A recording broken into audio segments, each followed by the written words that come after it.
A lot of stuff to cover. Oh, let's go. Lots of games came out.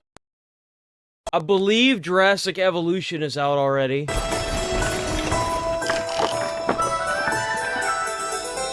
Oh.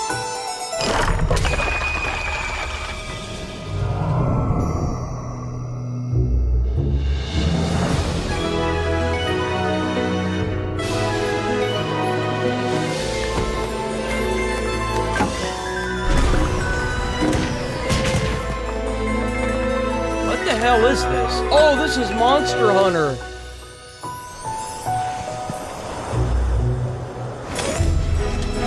That looked kind of like Siri. That's...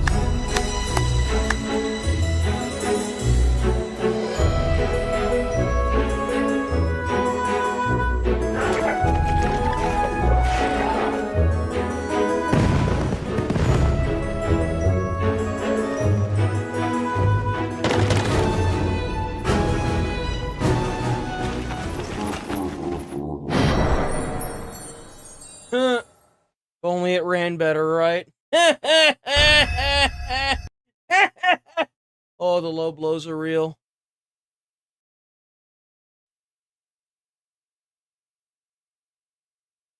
Oh, wait, no, we're gonna save this. No, we're gonna save it! Fuck you!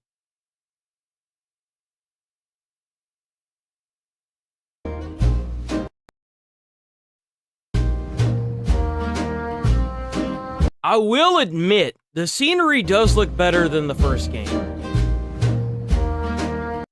Like, that looks nice.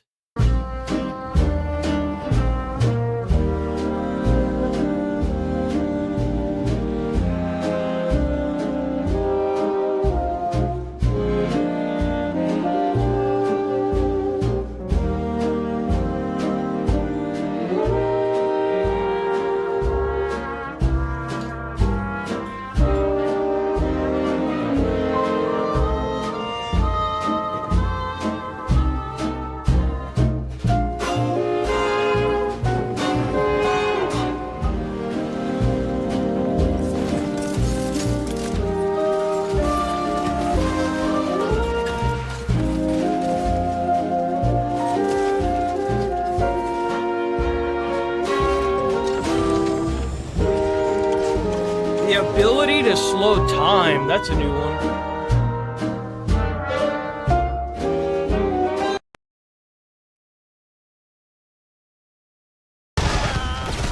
Don't make me laugh. What the hell? What is this? Darkenstein. It's Darkenstein again. Here are some of the things you can do in Darkenstein 3D. Kill Vermok scum. Throw a rat. Eat pie and drink beer. Go nuts with a flamethrower. Yo! Hunt aliens and zombies.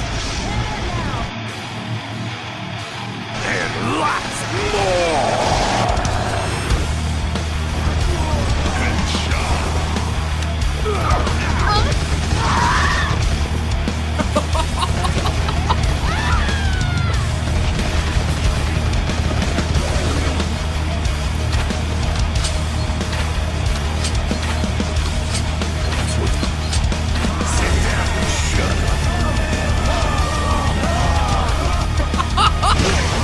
Damn, bro.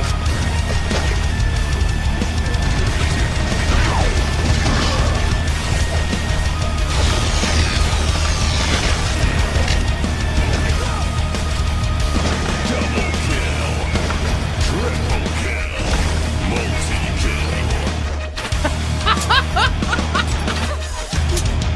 Oh my god, this is What are you waiting good. for? Darkenstein 3D is out now on PC. Yo, Even a hobo like me can play it cause it's free. What? Is it really? No shot. I'm getting this. That's awesome.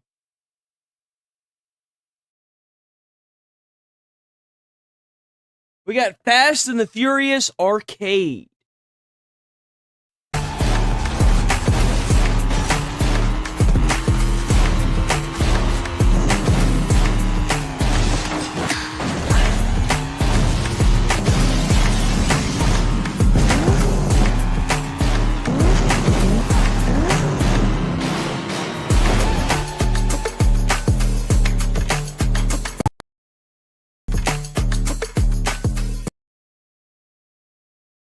Outlast Trials.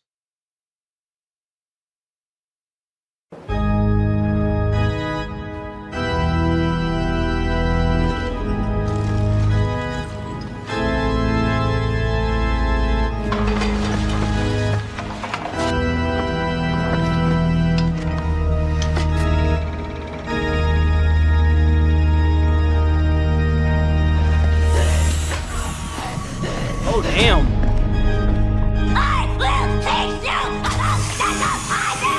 Holy crap.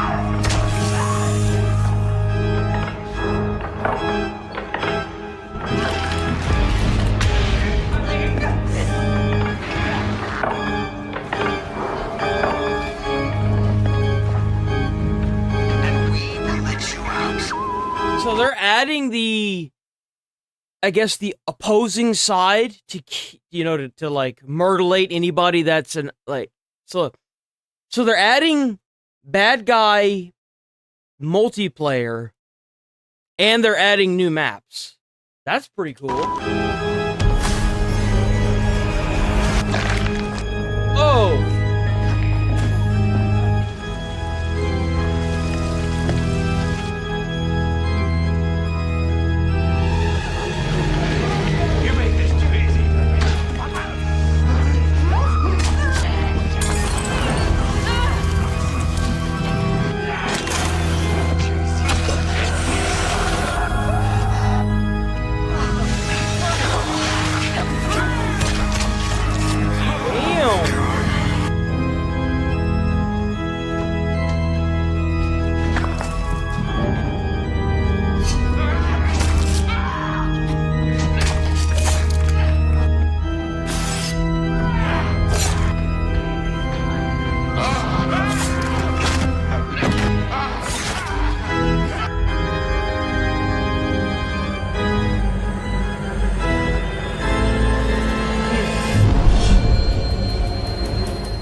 It all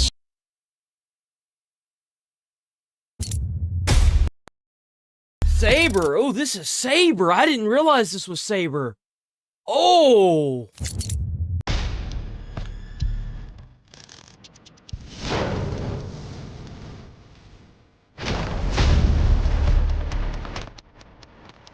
Free weapons.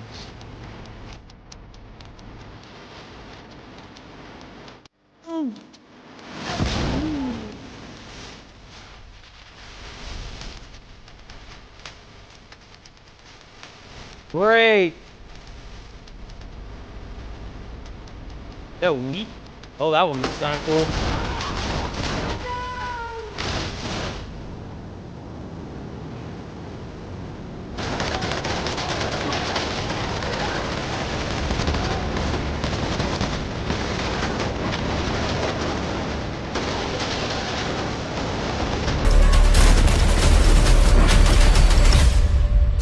Hey, that doesn't look half bad, actually.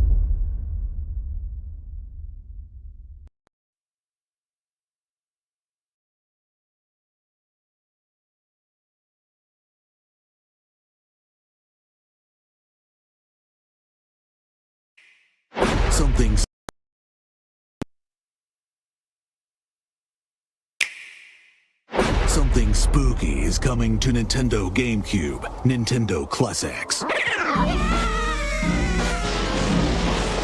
Oh, do they actually remaster this?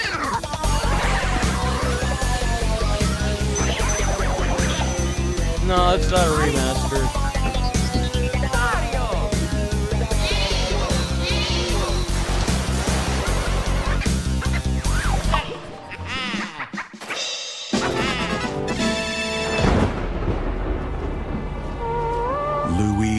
Luigi's Mansion.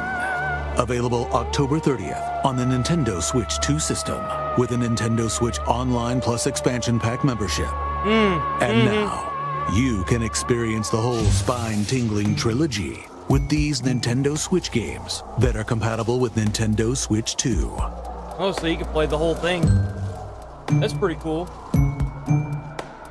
Though, wouldn't you want to stagger them out and release them up until October 30th? Because the whole point of enjoying the games is to enjoy them during Halloween, not the day Halloween is, because you're not going to have enough time to beat all those games. Just throwing that out there. There's more games, by the way. There are more. I heard this game was not very good. I'm going to be honest, I've heard not so good things about it. I've seen not so good things about it as well.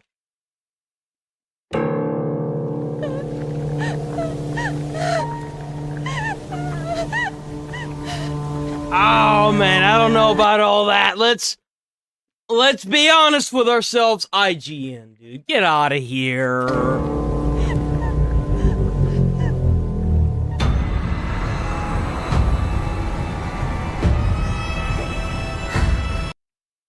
I noticed how a lot of those didn't have scores. Silent Hill F game scores. I don't give a shit.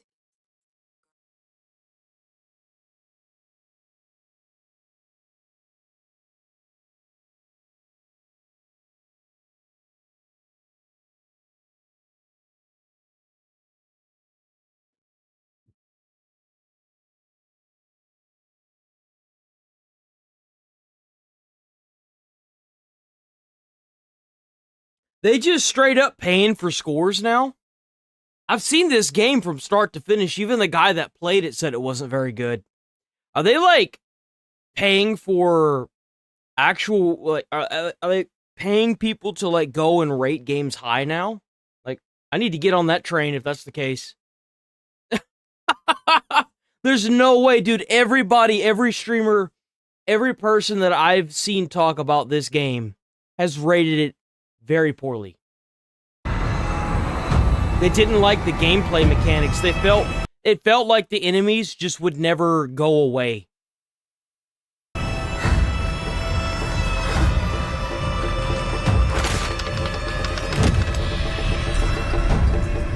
Stop trying to manipulate me. You're in pain because you choose to be.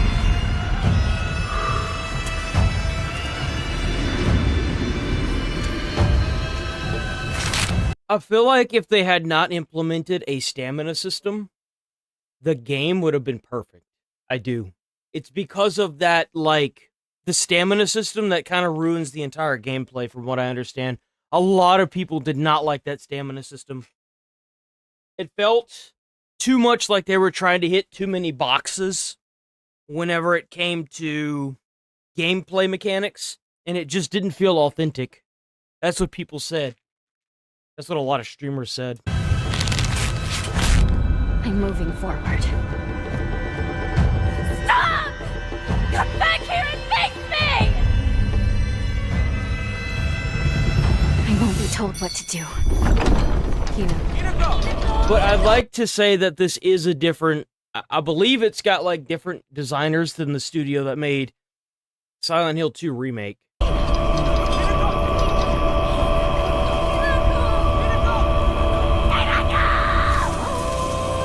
My choices are my own.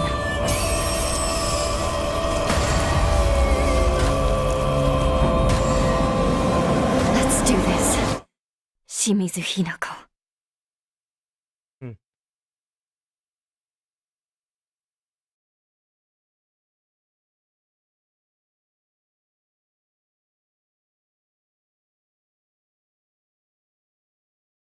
Also, I believe Ninja Gaiden is also out right now.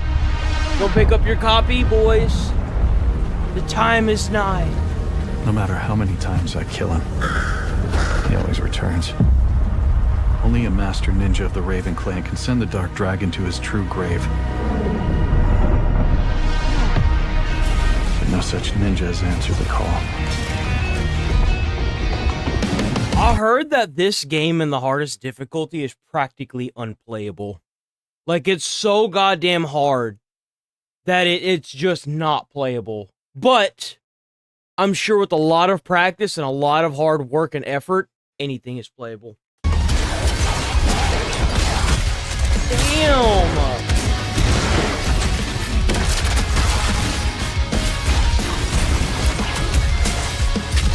Oh, he's got claws. If I try to pull anything shady, just cut me down then and there. We've seen this already. You have no idea, do you? We've seen this already. We saw this yesterday.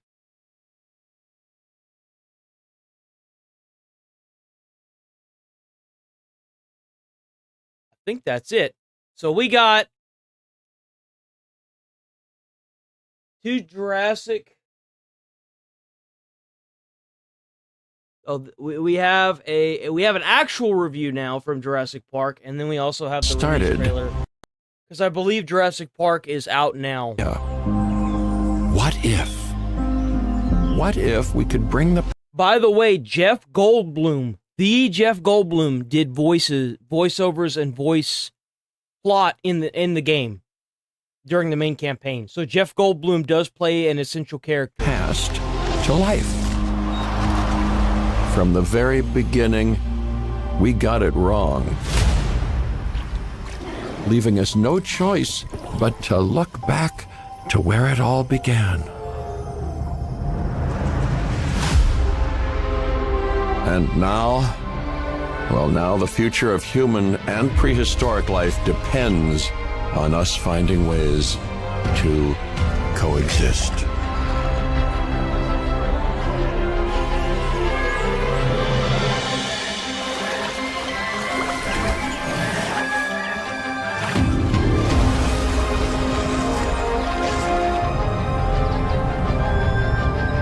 I was watching XQC play a little bit of this last night. Bro, I'm not gonna lie, the game looks fucking hard. There's a lot of mechanics to it. Especially when nature shows us who's really in control.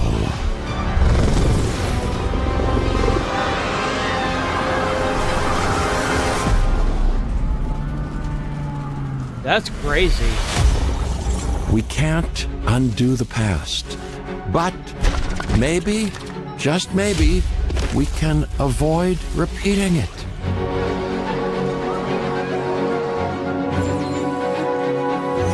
All I can say is, I hope you know what you're doing.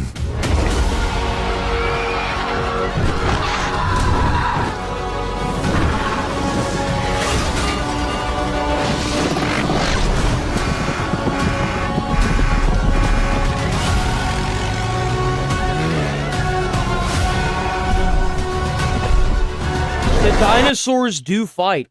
I did not know that the dinosaurs fight. I didn't know that. I mean, I just didn't even think of it. XQC, he made like a little a fighting arena, and he made it to where he can make the dinosaurs kind of infinitely. So he just let them battle it out.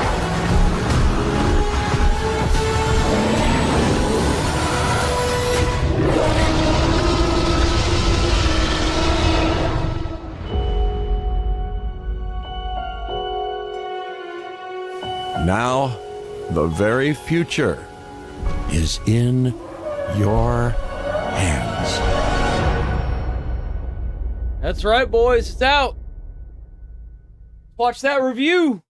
This is the actual review from IGN. IGN, he gave Concord a 9. He gave... Actually, what did IGN give Concord? What did IGN give Concord? Gave it a 7. They gave Concord a 7. They gave Battlefield 6 a 5? Yeah, they gave it a 5. They gave the single player a 5. They gave the main campaign, I think, a 9 or a... What did they give the multiplayer? What did IGN give the multiplayer of Battlefield 6?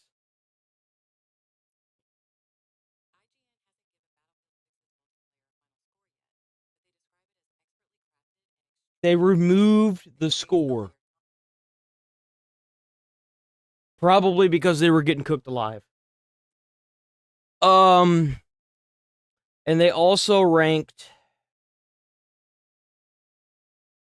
Veilguard. That's the one I couldn't think of. So we got Concord at a 7. We've got Battlefield 6 single player at a 5.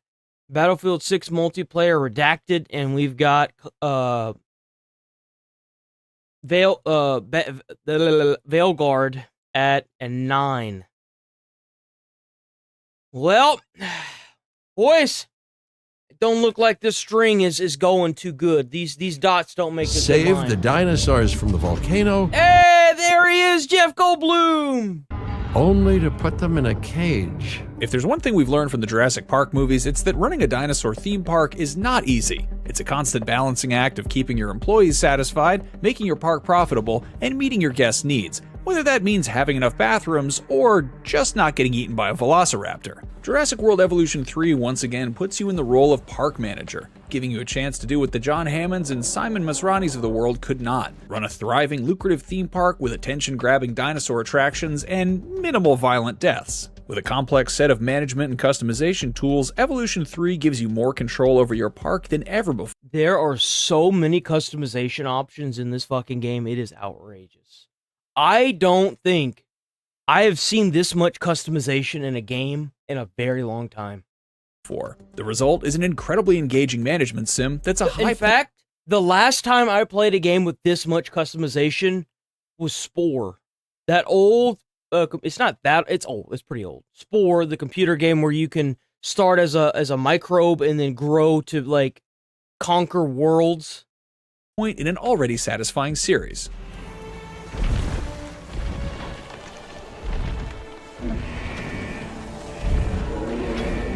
Like the first two, Jurassic World Evolution 3 shares a lot of DNA with other theme park sims. You're responsible for laying down paths and electrical... I really appreciate how realistic it looks. I think that this is probably one of the few, I think other than maybe Topico?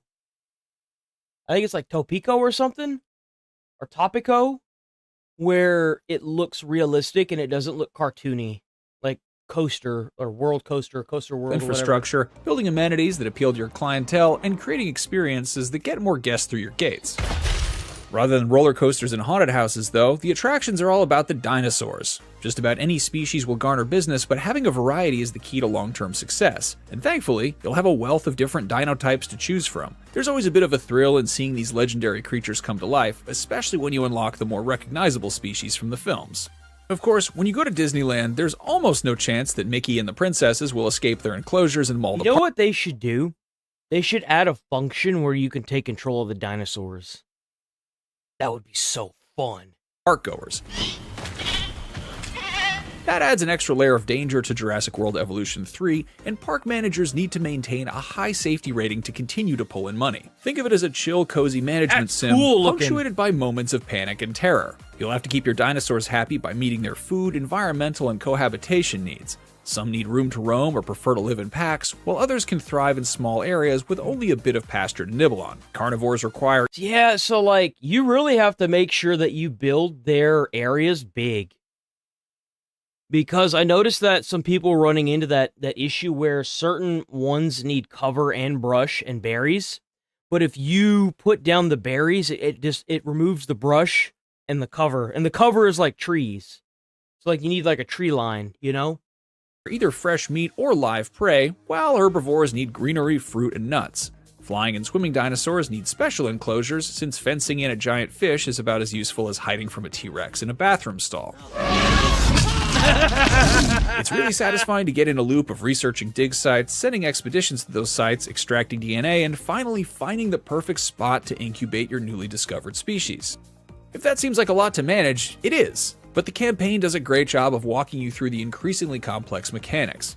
We should hook that building up to the path network, too. Head of PR Cabot Finch, who you might remember from the previous Jurassic World Evolution games, returns as your guide as you visit existing parks in progress around the world and restore them to greatness. In a nod to the original Jurassic Park, the campaign begins in the Montana Badlands and eventually takes you to Las Vegas, Hawaii, and throughout Europe and Asia, adding a lot of variety to the local scenery. Finch is accompanied by a team of scientists and dinosaur experts, but the real star is Jeff Goldblum's Ian Malcolm, popping up from time to time to remind everyone that trying to control nature inevitably leads to disaster. A wild juvenile dinosaur. Dude, the commentary he gives whenever your first dinosaur dies is priceless. Or whenever another dinosaur kills another dinosaur, it's so good. It's so Absolutely remarkable.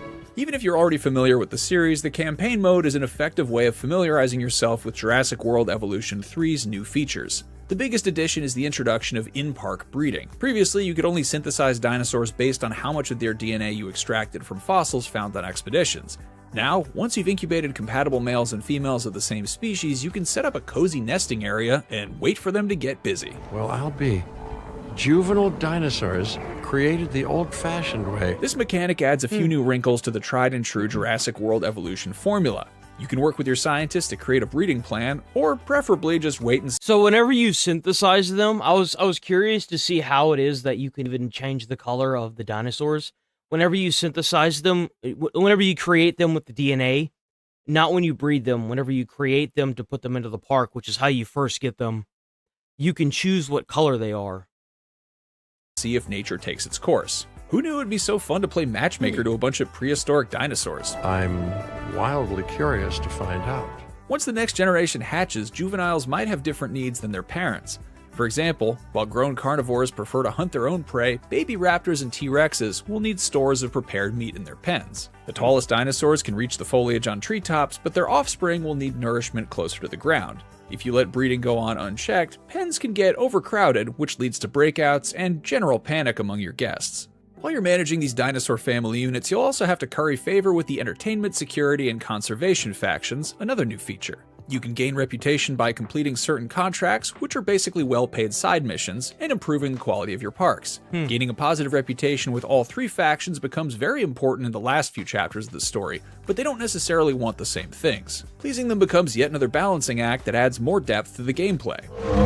The campaign in Jurassic World Evolution 2 felt more like an extended tutorial, but this time around you'll have more breathing room to find your own management style. Its objectives serve as a backbone to the overall story, in which an activist group called Extinction Now regularly hacks in your communications and sabotages your parks. As you make your way around the globe, you'll also need to put a stop to Extinction Now's histrionics. The first few parks are heavily guided, but once the map opens up and you go international, you have a lot of welcome freedom to meet your objectives in whatever way you see fit. Hey, tell me, did meddling in nature work out well the first time? Part of the fun of the management sim genre is being able to create something entirely from scratch, which you can do in sandbox mode. This mode has been a staple of the Jurassic World Evolution games, and Evolution 3 offers even more customization options. To start, you can choose any of the locations from the campaign, generate an island with its own unique topography, or use the square maps for a perfectly flat, obstacle-free mass of land.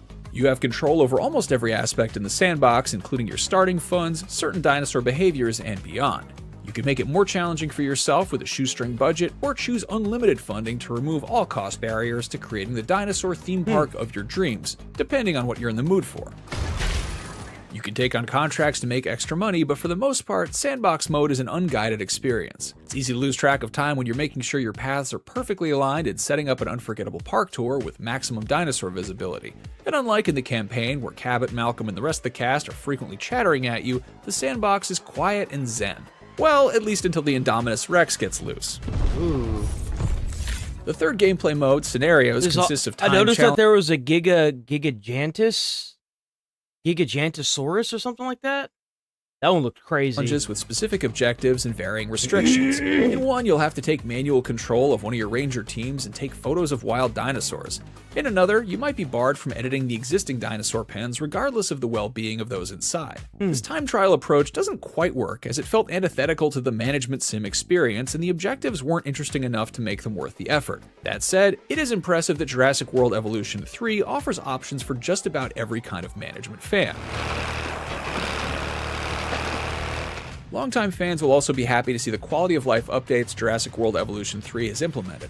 With the right infrastructure, you can automate maintenance and medical care, saving you from having to manually track down those units every time there's a crisis. Aspects that were convoluted or confusing in the previous games, like creating park tours, are far more straightforward. There are more tours to choose from beyond the standard Jeep rides and gyroscopes from the movies. You can set up a hot air balloon tour or build a Cretaceous cruise that allows guests to canoe through rivers and lakes. That smooths out a lot of rough edges.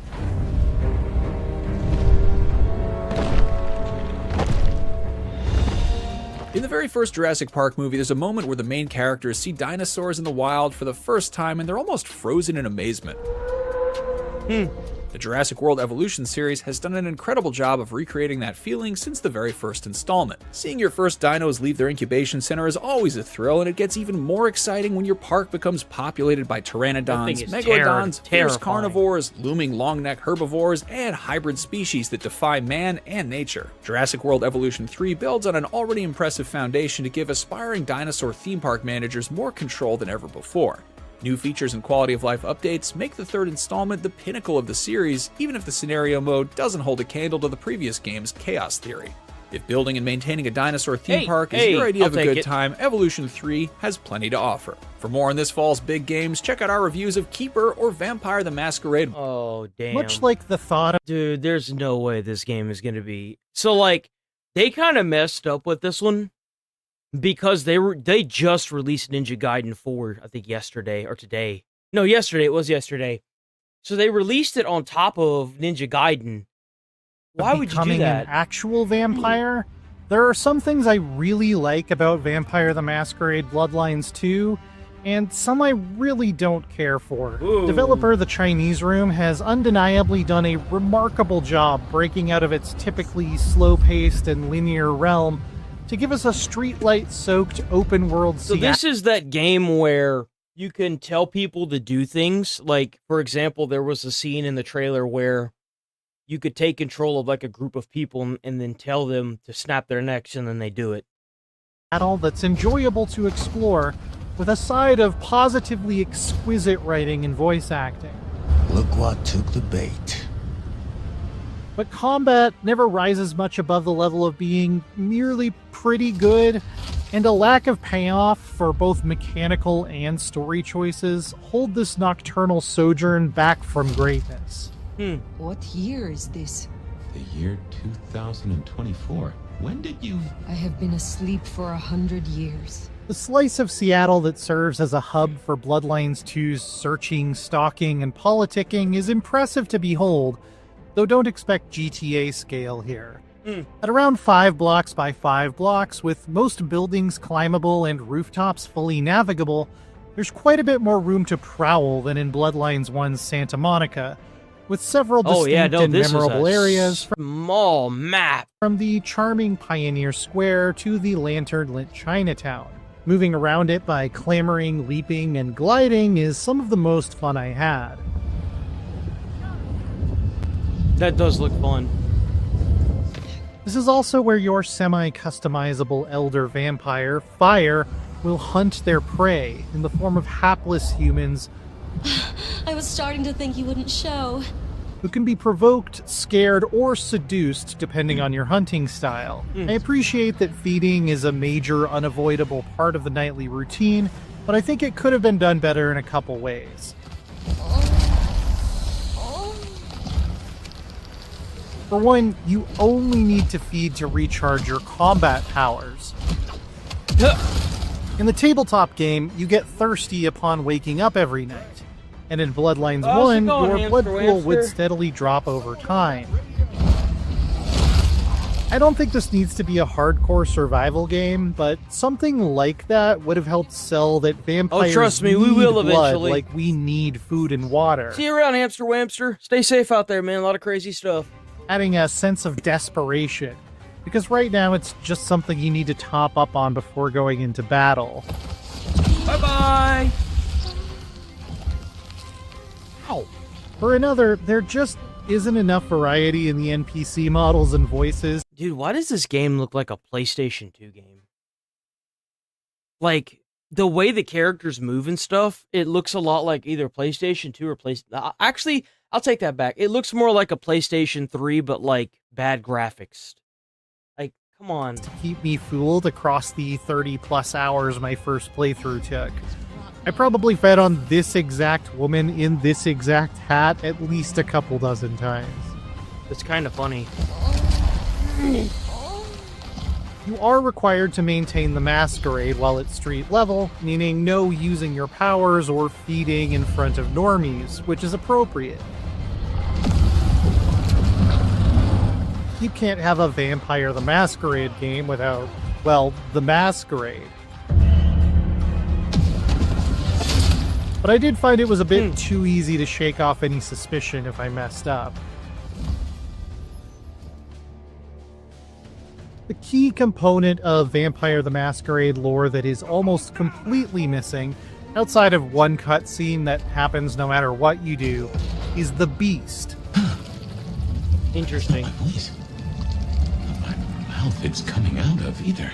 The dark and ravenous voice inside each vampire that drives them to do terrible things and can provoke an uncontrollable state called frenzy. Did they like take it away altogether?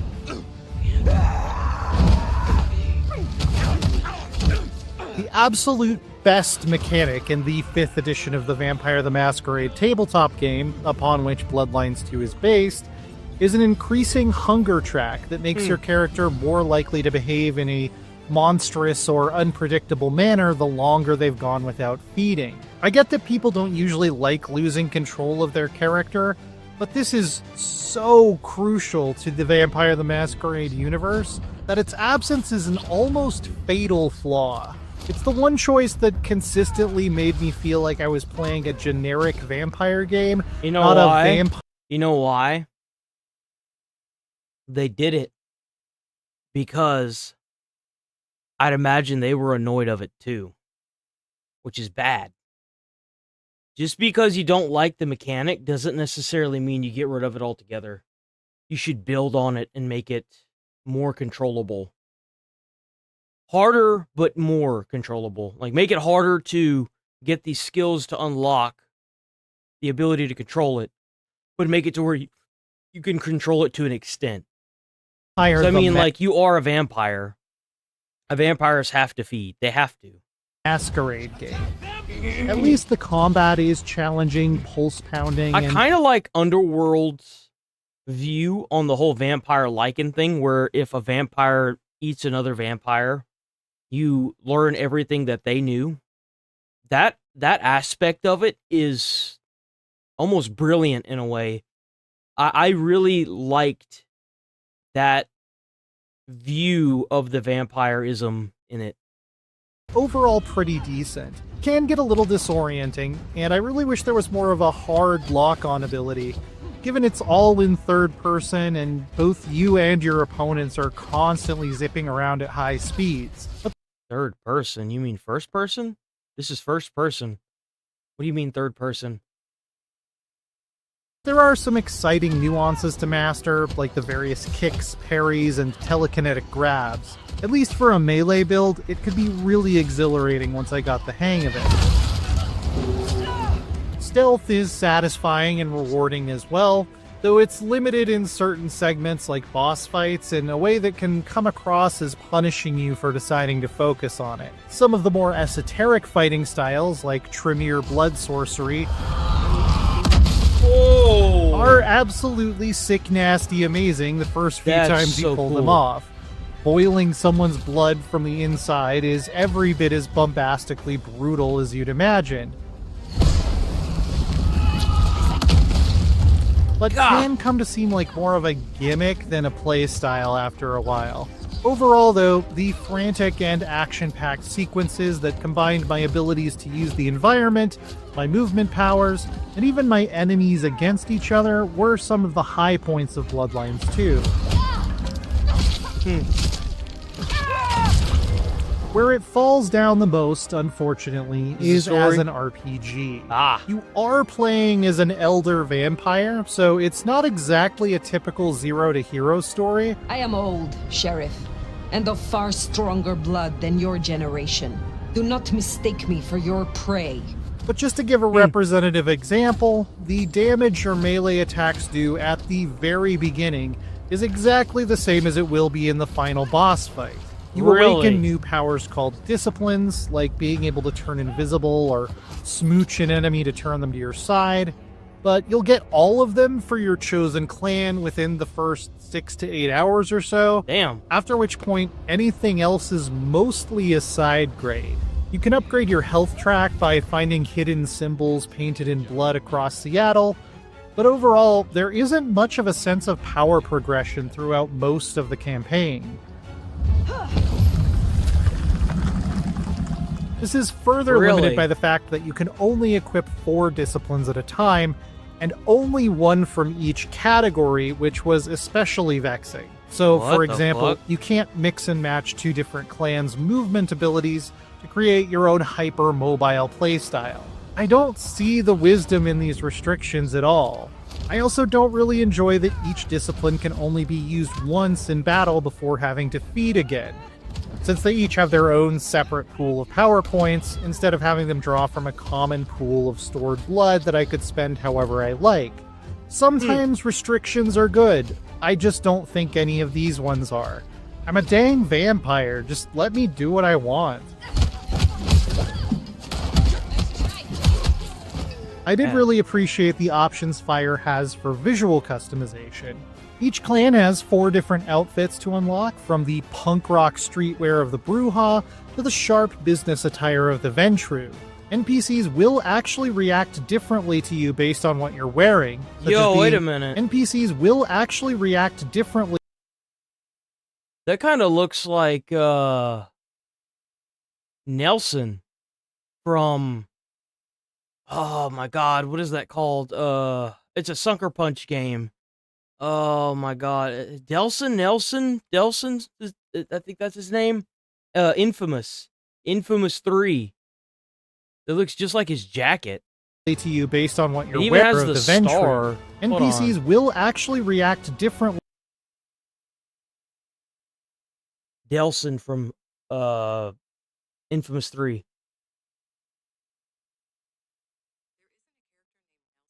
Delson Rowe in Infamous 3.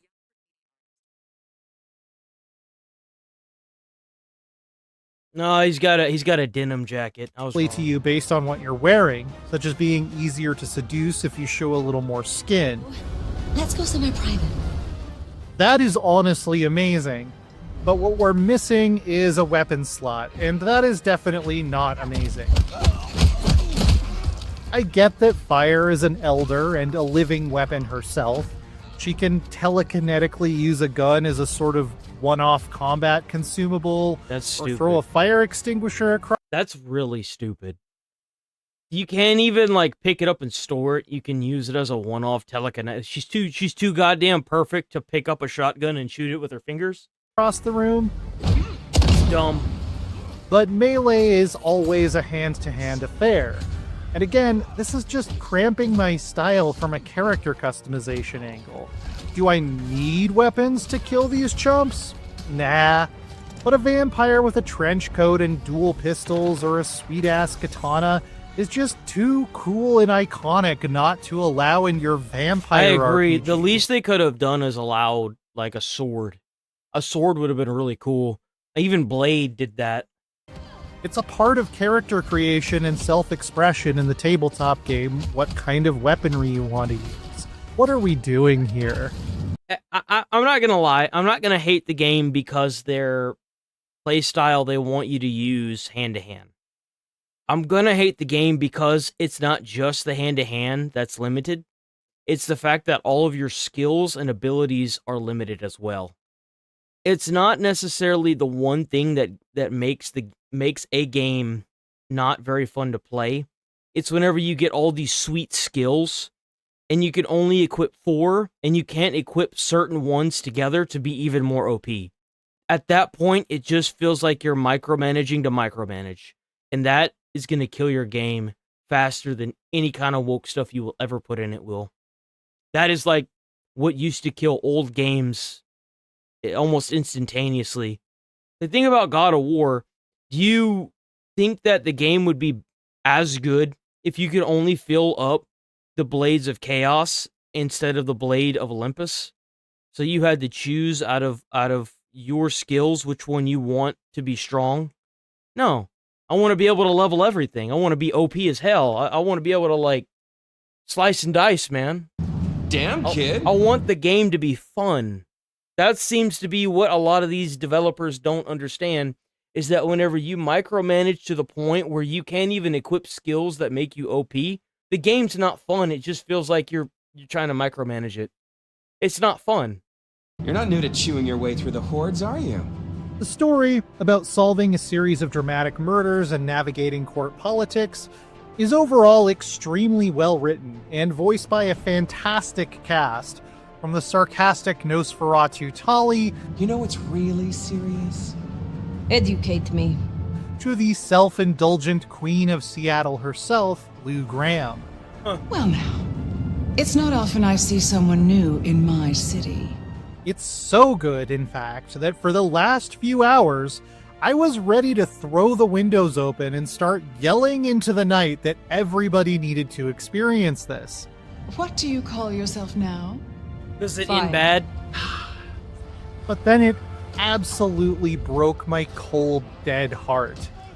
Yep. I'll do my best to avoid spoilers here, but you can skip ahead to the verdict if you're really sensitive to that kind of thing. Spoilers! Basically, every interesting decision I made throughout the entire chronicle doesn't matter. Was unceremoniously chewed up and spit onto the pavement before being crushed under the uncaring boot heel of anticlimax. Yep. All of the machinations I had put into motion, the allies I had made, the chess pieces I had manipulated, all of Didn't the matter. awesome vampire elder I had been vibrating about in the magnificently inspired lead up to the— That makes you not, like, for example, that's the reason why I quit playing The Outer World. I was doing everything in that game, and then I realized that once you hit a certain point, nothing matters. Because there's no, like, so you enter an area, and I didn't save prior, and this was when the game first launched. I didn't save prior, so I was stuck on the last mission, and I couldn't go back. So it completely killed my game, and I was like, oh, well, this sucks. Or, like, whenever you, like, I've had that happen with a few games in the past, where you go through a huge headache to try and do all the side stuff, so that way, hopefully, you get, like, a different ending, but then the game ending still kills off all your work, and it's like, what's the point? Why do that? The finale were resolved in a 30-second epilogue voiceover that completely denied me the real showdown I had been dreaming of all this time. It makes you not want to play the game anymore. It kills any motivation you have to play it. Look on the bright side. Next time I see you, I'll owe you one. See ya! I was devastated. This might be worse than the original ending of Mass Effect 3. It's like they ripped out the last chapter of the book and burned it. Yep. There's also the fact that you play maybe about a third of the story through the eyes of the Malkavian film noir detective Fabian. My name's Fabian. I was a vampire, like yourself. A kindred. Who somehow ended up in Fire's head. And I love Fabian. I really do. He made me cry at one point. His segments are just as skillfully penned and give you an interesting look into the history of Seattle. But his mind-altering Malkavian powers, like getting someone to recognize you as a different person or reading their surface thoughts, cool idea, but every time you're allowed to use them, it is for a railroaded story beat. There is never a point at which they can be combined or deployed in a clever way that would make me feel like I solved the case, which is another huge wasted opportunity. No, buddy, sorry.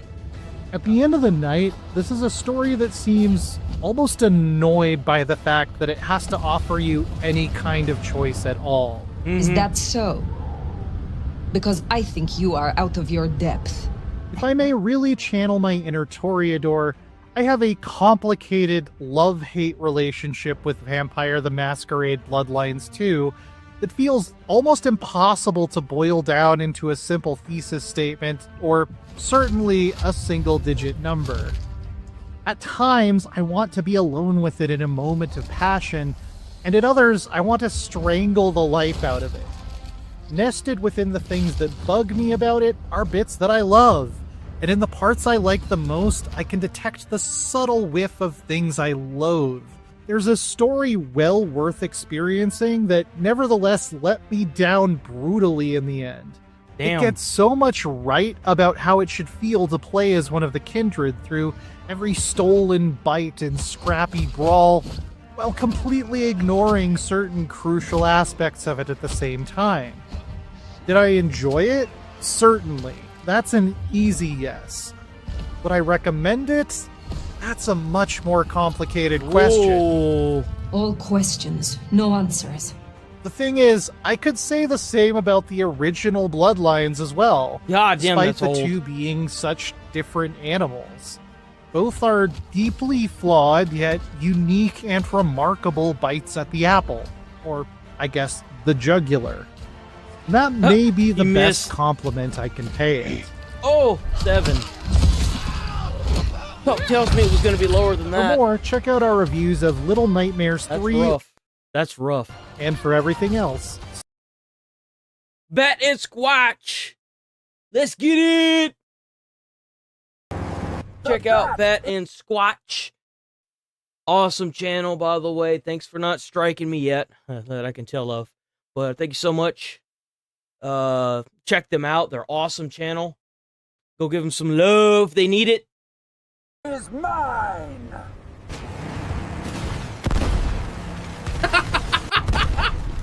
Parry this, you filthy casuals. Oh, get him, Batty.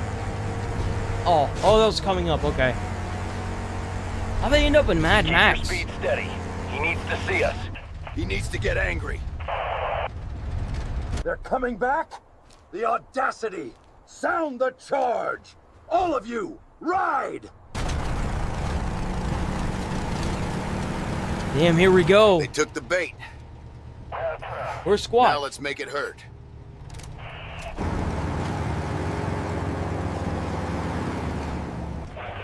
There he is. This is the place, Batman. The pass is just ahead. Stay on course. I'll thin their numbers. Have you never played the Mad Max game? It's so good. Mad Max is so good.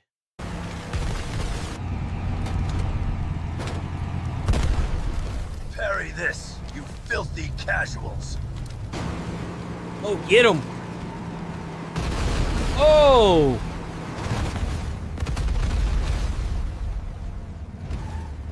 Is that kryptonite? He keeps in his utility belt. In the sand. Keep driving. The bat is mine. Why does that sound like Bigfoot?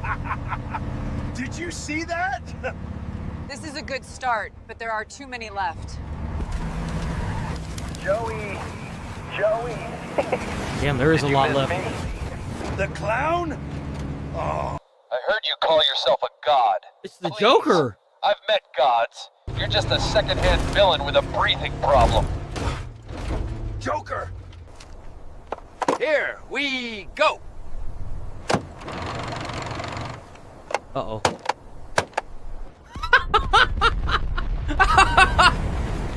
Oh. Damn, W Joker with the help.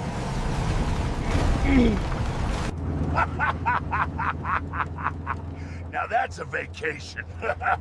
You're really one messed up individual.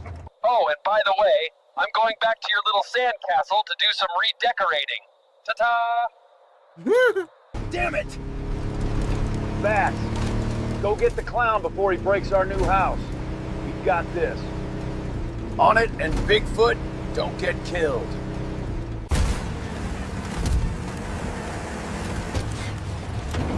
End of the road, Joker.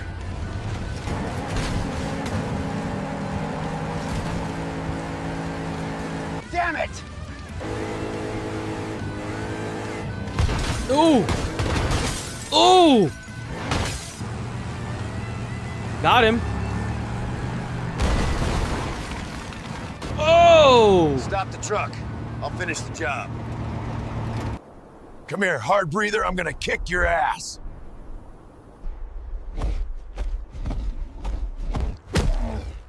Damn, that is a big ass dude. I was gonna say, is it that guy huge? Oh!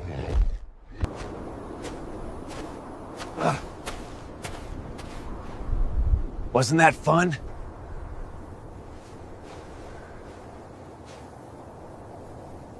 It's over, Joker.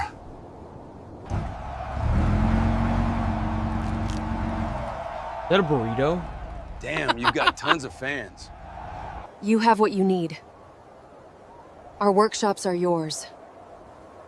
So, do these workshops make, like, giant pizzas?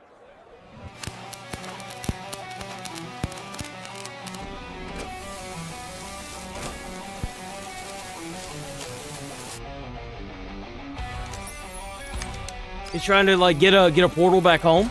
Let's go back home. Yep. You're really leaving? Yep. Bye. Gotta get this clown back to his circus. Thank you for everything.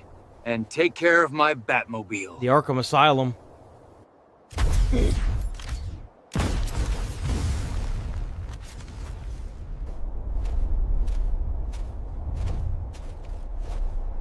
It's impressive that this was done by AI. This is crazy, dude. Never thought I'd see the day. Master Bruce, you've Robin? returned. Again. And you've brought the clown. Is Gotham back to normal? As soon as you fixed the timeline, Joker City vanished. It's like it never happened. Timeline? Don't worry about the Joker, I'll handle him. I've got a special room waiting for him at Arkham. You should get some rest. There you are. Alfred said I'd find you here. What's with the brooding? The world knows this technology exists now, thanks to your Twitter feed. I can't put that genie back in the bottle. And now, everything's back to normal. You need a huge deneuralizer. That's what you need. The company, the board meetings, the endless responsibilities. You know, it's funny. Gotham was totally peaceful when you were gone. The real trouble only started when we came back. Maybe. Gotham doesn't need Batman right now. Robin's got it covered. He's a good kid. Maybe it's better for everyone if you just leave with me. Think of all the adventures we could have. I don't think he's gonna do that. You know? I always wanted to see the dinosaurs. Adventures! That makes sense. Here we come! Dude, is that like the bat signal for tacos? That'd be epic. W video.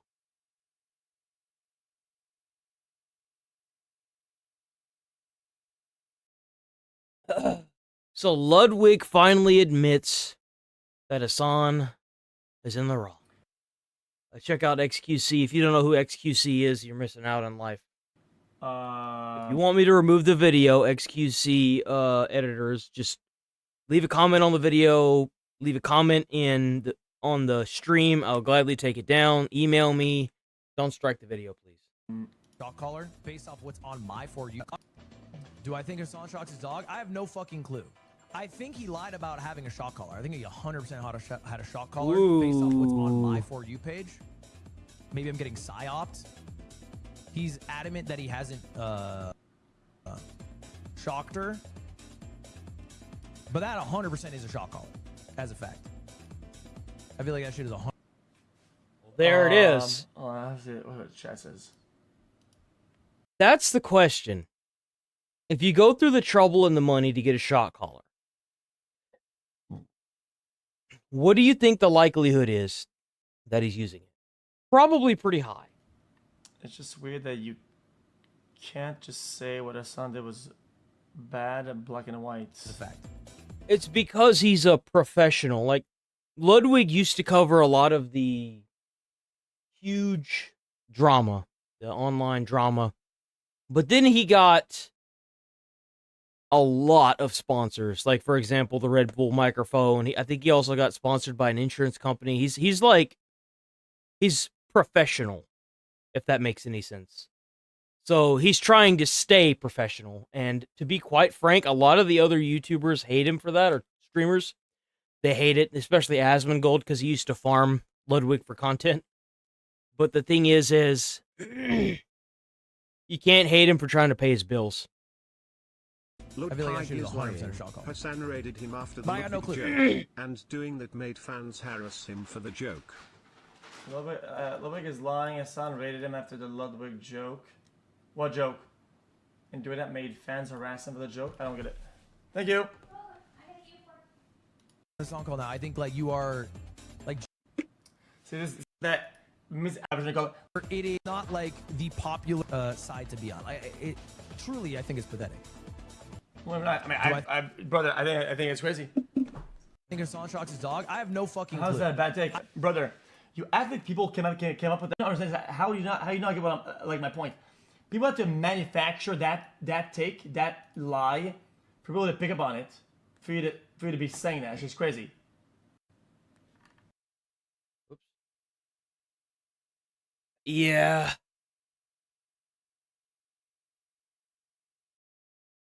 See, did Fox upload anything new? News.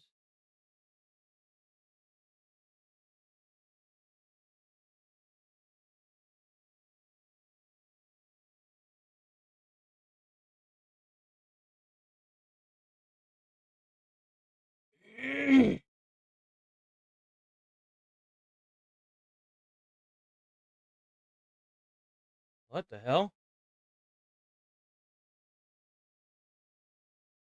Trump mans the fry station at McDonald's. That's right.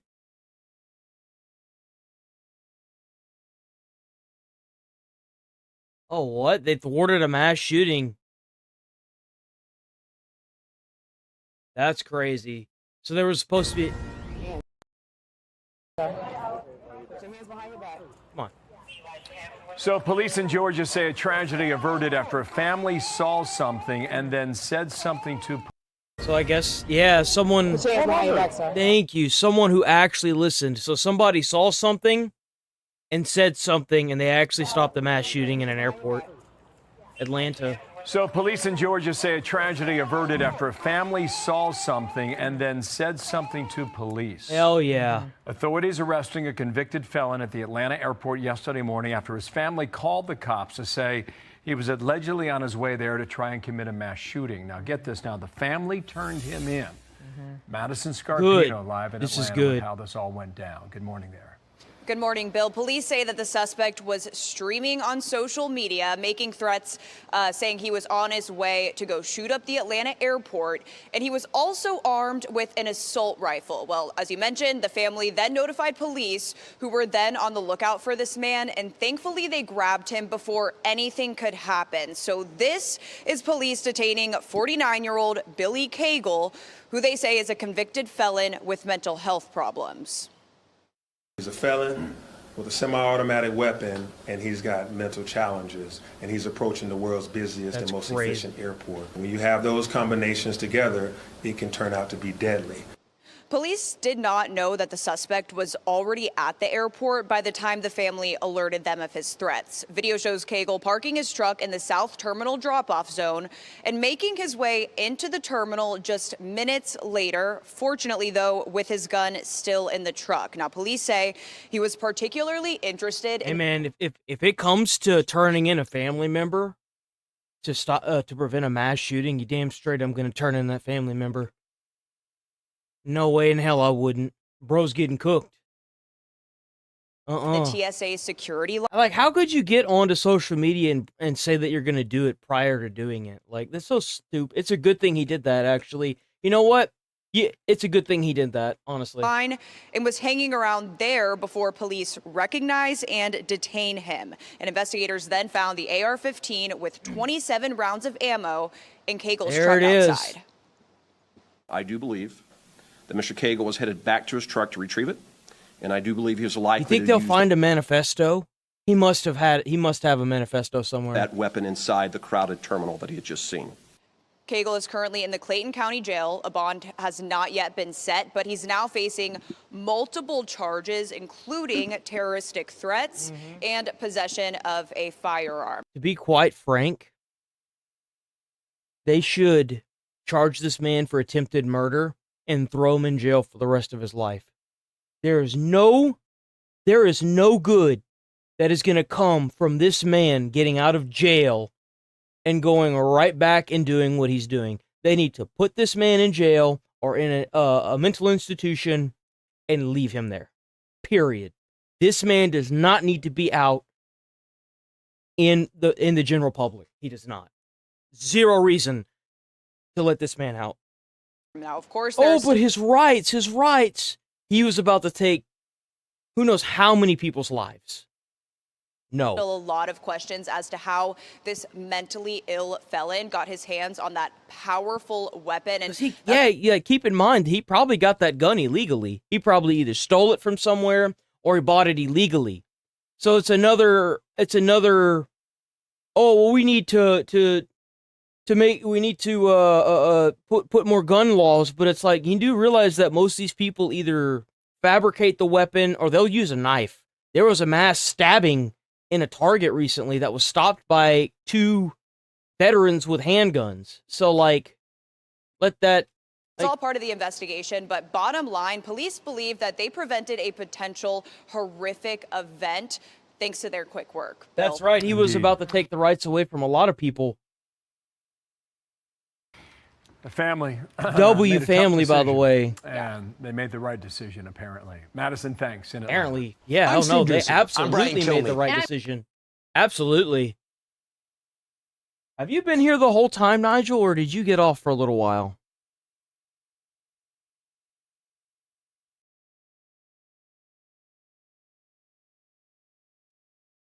That's weird. So, I guess after a certain amount of time, if you don't chat,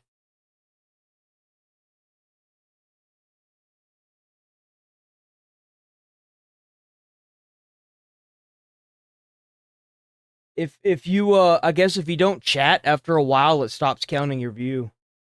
They're doing the same thing that Twitch is doing now. Sorry, sons of bitches. Yeah, no, they wrong for doing that shit. They are.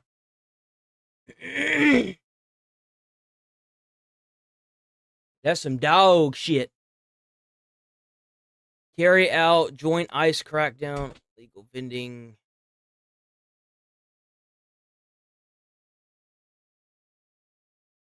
I love how they're crashing out right now because Trump is demolishing parts of the White House to put in a ballroom.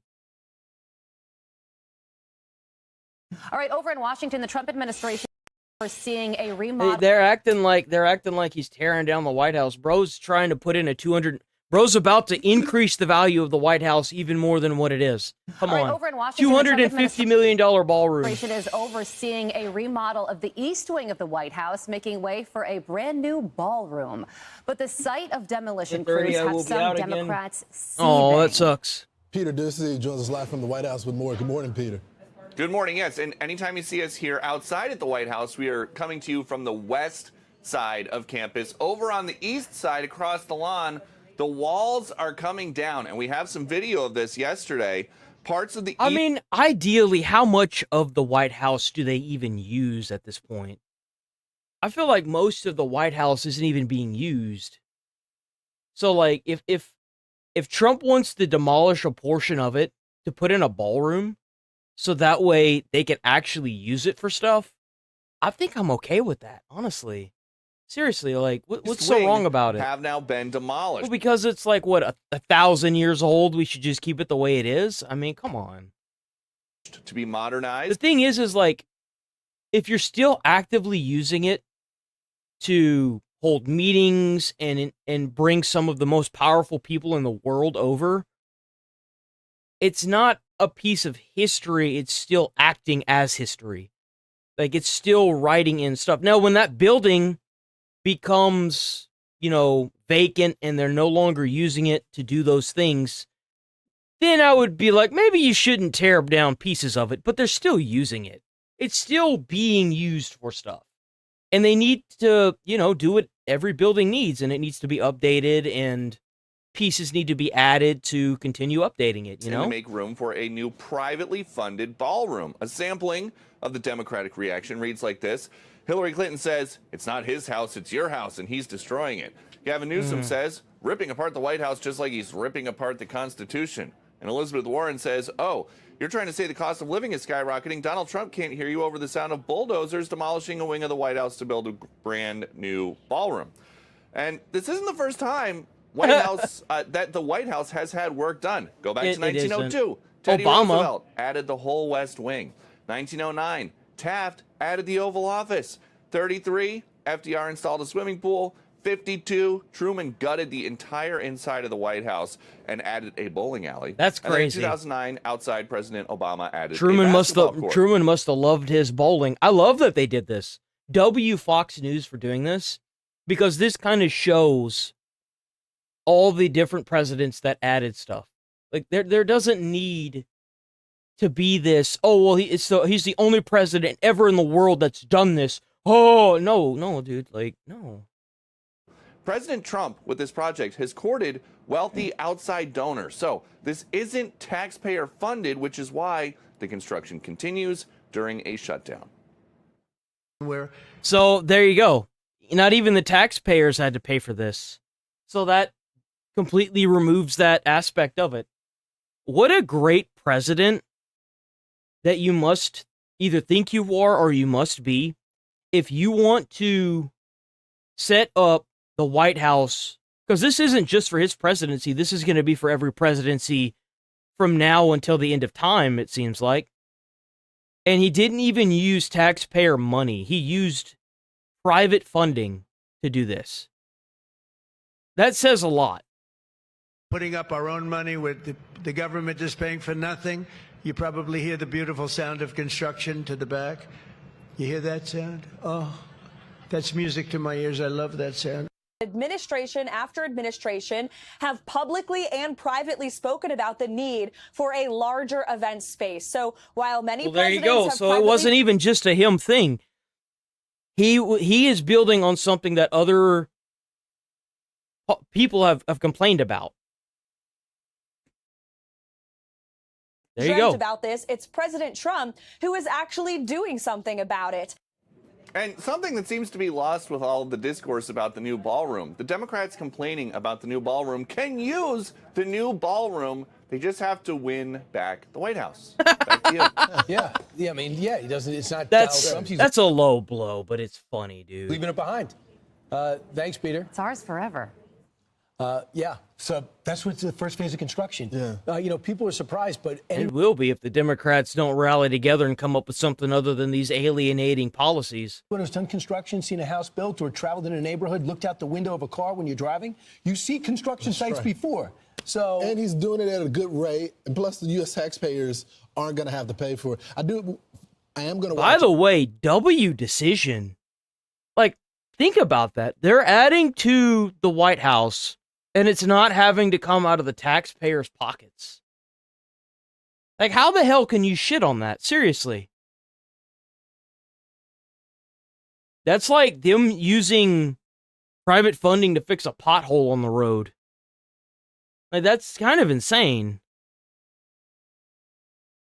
MSNBC today to see how they react to it, because NBC Universal is owned by Comcast. Comcast is one of the top donors for this as well. So, he used the corporation's money. Like, that's great.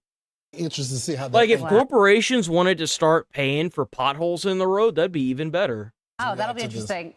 So people hate change. I don't think that's it for this. I think this is Democrats. I think it's just another thing that Democrats are going to use, or at least the people in those posts, because not all Democrats are like that. Not all Republicans are crazos either. It's the people that are already trying to feed a very well-lit fire are just going to use that as ammunition to feed it even more. Democrats That's all. Hating anything that Donald Trump does, even if it's a good thing. So the largest room in the White House is the East Room.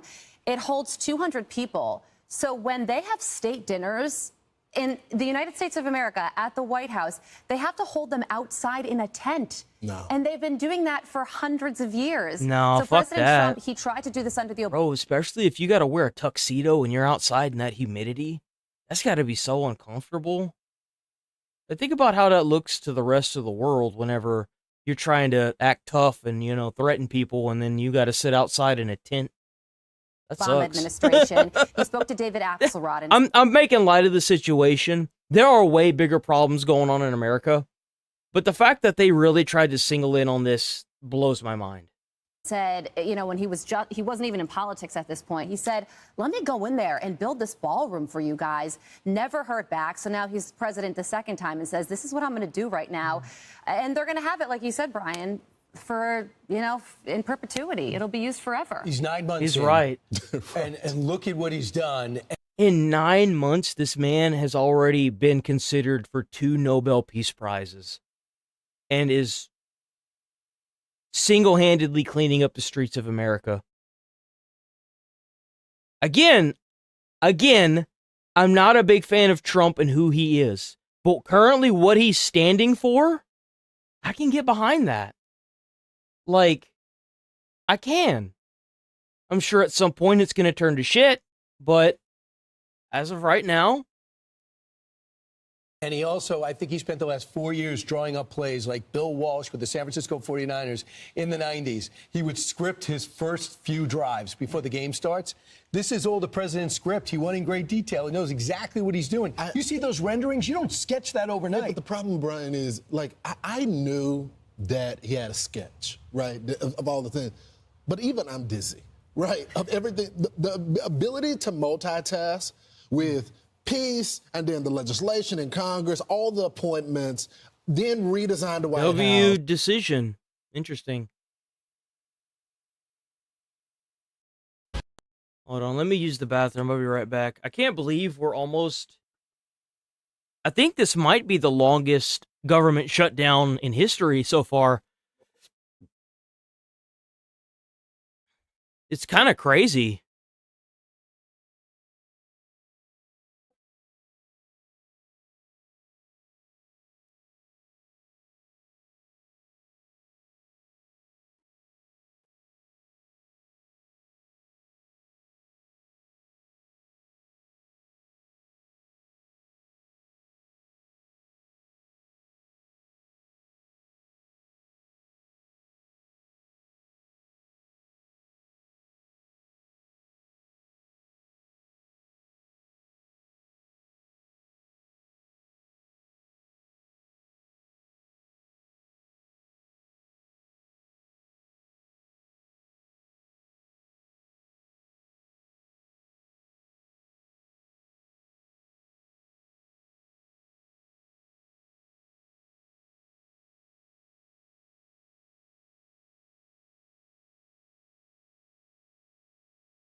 Okay, we bake. Let me see before we start this. Is this currently the longest government shutdown in history? The second longest.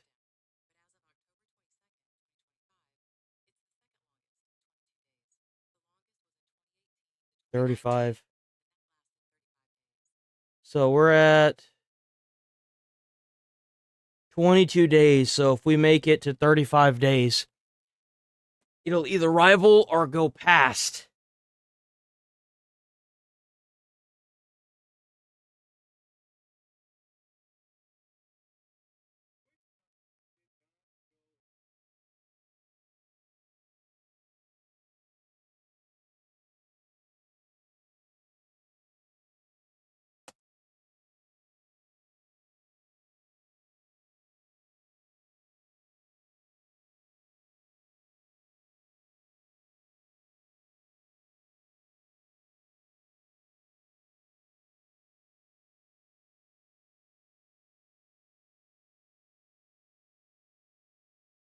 Let's keep rolling. Here we go. Unbelievable. Yeah, seen that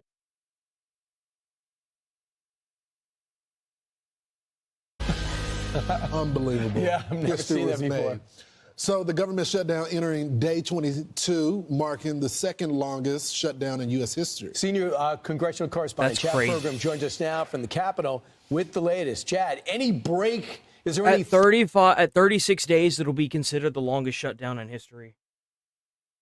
thawing between the two sides?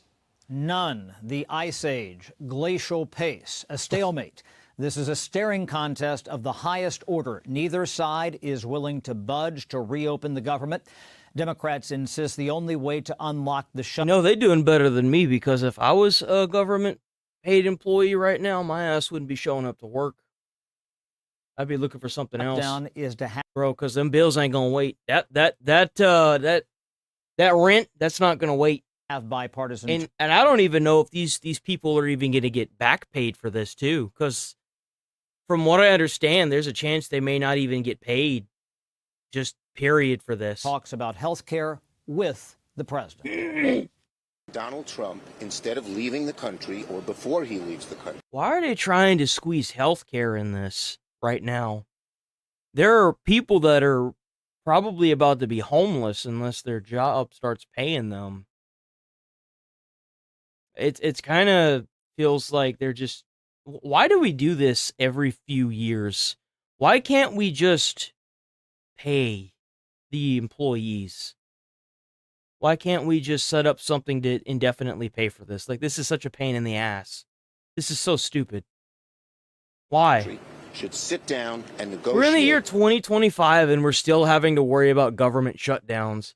There's a lot of stuff that's on hold because of this stupid shit. Come on, with us guys. so we can address this. This is what happens when you get these old fossils that just can't seem to agree with anything, dude. Crisis. He should not be going away before he negotiates. The American people are in crisis. No, some American people are in crisis. The government paid employees are in crisis because a bunch of old, rich, white fucks can't seem to pull their heads together and figure out how to pay their employees.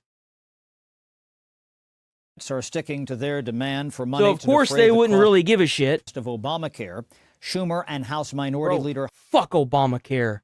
Obamacare was garbage. Obamacare forced Americans that couldn't afford insurance to get insurance. Fuck Obamacare. And it wasn't even a government thing. It forced you to get insurance if you made over a certain amount. Straight up, that's all it fucking did. Fuck Obamacare. Or it was either that or you ended up paying a fine at the end of the year. It was bullshit. Hakeem Jeffries say the I president was so happy when they got rid of that garbage. It sucks because a lot of these idiots that sit in their rich chairs have the amount of money needed to go to the hospital and never have to worry about paying that bill because they're either going to be given the ability to go for free or they're made so much wealth from insider trading that they no longer need insurance. And what sucks is whenever you force Americans to get these scammer-ass insurance companies that end up taking their money and not putting out the funds needed to get medical stuff taken care of whenever they need it, is garbage. Because that's exactly what happens. Obamacare forced Americans, people like me and a bunch of other people that I know, to get on insurance whenever they couldn't afford it anyway. And whenever they needed the insurance, per the usual, never fucking coughed up the money or made it so difficult that you were better off paying it by yourself and you still ended up having to pay for health insurance. Fuck Obamacare. That was the biggest mistake he had ever put in. Interested in the issue when they met in September. But President Trump is unwilling to talk right now. I would love to meet. He's just going to straight up ignore him. And I don't blame him, bro. Like, fuck Obamacare. The minute if I was him and I heard Obamacare, I'd have been like, no, we're not going to talk. No, you good. We can just leave that bitch shut down. I said fucking health insurance in this country is a scam. Little caveat, I will only meet if they let the country open. They have to let the country open. The people want to go back to work, so I'll do it as soon as they open up the country. I'd like to meet. So they are tied in a Gordian knot. Senate Health Committee Chairman Bill Cassidy says, I don't think Trump gives a shit. I don't think Trump gives a shit. I guarantee you what's going to end up happening is a lot of these, if they don't fix anything in 35 days, I feel like what's going to end up happening is people that have these government jobs that are no longer getting paid, they're just going to start quitting. Honestly. I mean, I wouldn't, that's a month of showing up to work without being paid. That's crazy. They might not be able to unwind this tangle even if they wanted to. The staff to write the legislation, they are furloughed because of the shutdown. We can't write the legislation to do what they want to do as long as what's even more fucked is people that these senators that have these people that do their kind of like their dirty work where they take phone calls and do all this kind of stuff for them, right? They're kind of like what is it called? It's where they sit at a desk just outside of the office. What is it called when you work for somebody and you take calls and you sit in a desk outside of their office?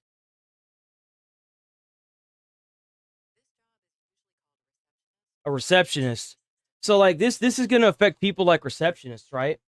So just imagine if you were a receptionist for one of these senators and they get to go home every day and not have to worry about their bills being paid because they do insider trading.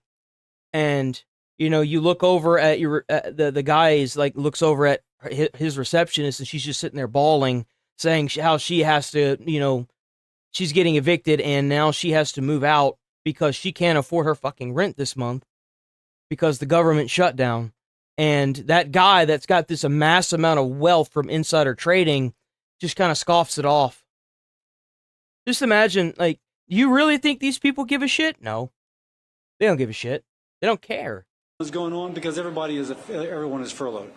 That's the craziness of it. So he's created a situation that we cannot get out of.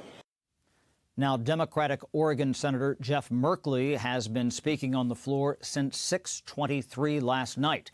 He's protesting the administration's policies. Merkley spoke for more than 15 hours. Just be aware that they're going to spin this in any way they can.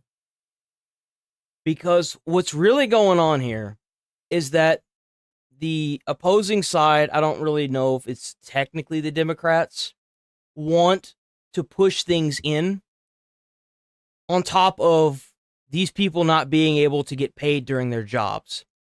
So Trump is not hearing any of it because they have no wiggle room. And I don't really think Trump cares. And the thing is why should he when these people have, I mean, they've been saying all kinds of nasty shit. Like, they've been advocating for death and violence. They have done quite a bit. And I do feel really bad for the Americans that have to deal with this every couple years of, am I going to have a damn job or am I going to be able to stay where I'm at if the government doesn't fork up the money? I don't know how you can sit in a position like that and be okay with your career choice, because like I'd be stressing every couple years, man. Screw that noise. Hours in 2017, especially whenever you've got something so damn split like what it is now. There's no way. To Supreme Court Justice Neil Gorsuch. Guys? So there was Politico's reporting that there was a call. They reached out to Hakeem Jeffries and Chuck. Yeah, I think that's sad. It really is. It's just sad. News.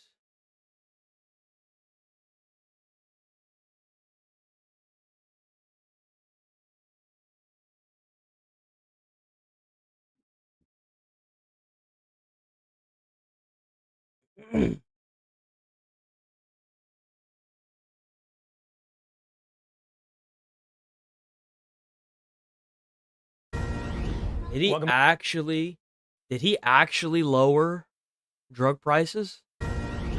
Welcome back. President Trump is speaking now at a Diwali celebration at the White House. Let's listen in. Always tremendous numbers more, and I said we're not doing that. So our drug prices are going to be coming down 100%, 200%, 300, 400, 500% in some cases. A pill that cost $10 in London would cost $120 in, think of it, $120 in New York or any place in this country. A drug that cost $86 in Berlin cost $1,300 in New York. Jesus. And throughout the United States. So we're not doing that anymore. So we're just not doing it anymore. So I just want to, and I think that's going to be... Bro, W decision, by the way. If this actually goes through... It's going to be huge for our anything, Medicaid. When did this come out? 17 hours ago. Medicare, Social Security, anything having to do with health, because the drug prices are going to be coming down. And I tell the story of my last administration. Well, yeah, like that's a great way to look at it, because like if your insurance is less likely to do an MRI because it's $3,000 and they're going to try to weasel their way out, well, what if it wasn't $3,000? What if it was only like $500? Why charge $3,000 for a piece of machinery that's stationary and has it has moving parts, but like why should you be charged $3,000 to lay still for like 10 minutes and take pictures? Come on now. My fourth year, I was so honored because I brought drug prices down. The first time in 28 years, prices were brought down by a certain amount. I'll tell you what the amount was in a second. First time in 28 years that happened. That's all I say. But I was proud because first time it ever happened. 100%, 9. I can't believe I actually had a news conference to celebrate, and you guys know more about favored nations and I want to know the big news, man. I want to know if he actually brings it down and when it's expected to come down. I want to see the price change. We had the big companies. When does the price change? They were all agreed, or they didn't have the power of tariffs. They wouldn't have agreed. They would have said more than other countries for the exact same pill made in the exact same lab or factory. So it's an amazing thing. I think it's an absolute game changer. Nobody's ever even heard of a thing like that, and you'll see the results over the next year and a half. And I think it's great. Hey, Sean Hannity here. How's it going to take so long if the bill's automatically going like what? That's weird. Year and a half, huh? I don't know about that.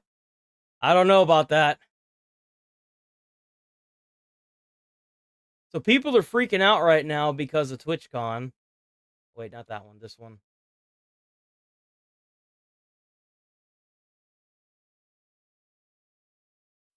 Wait, which one is it?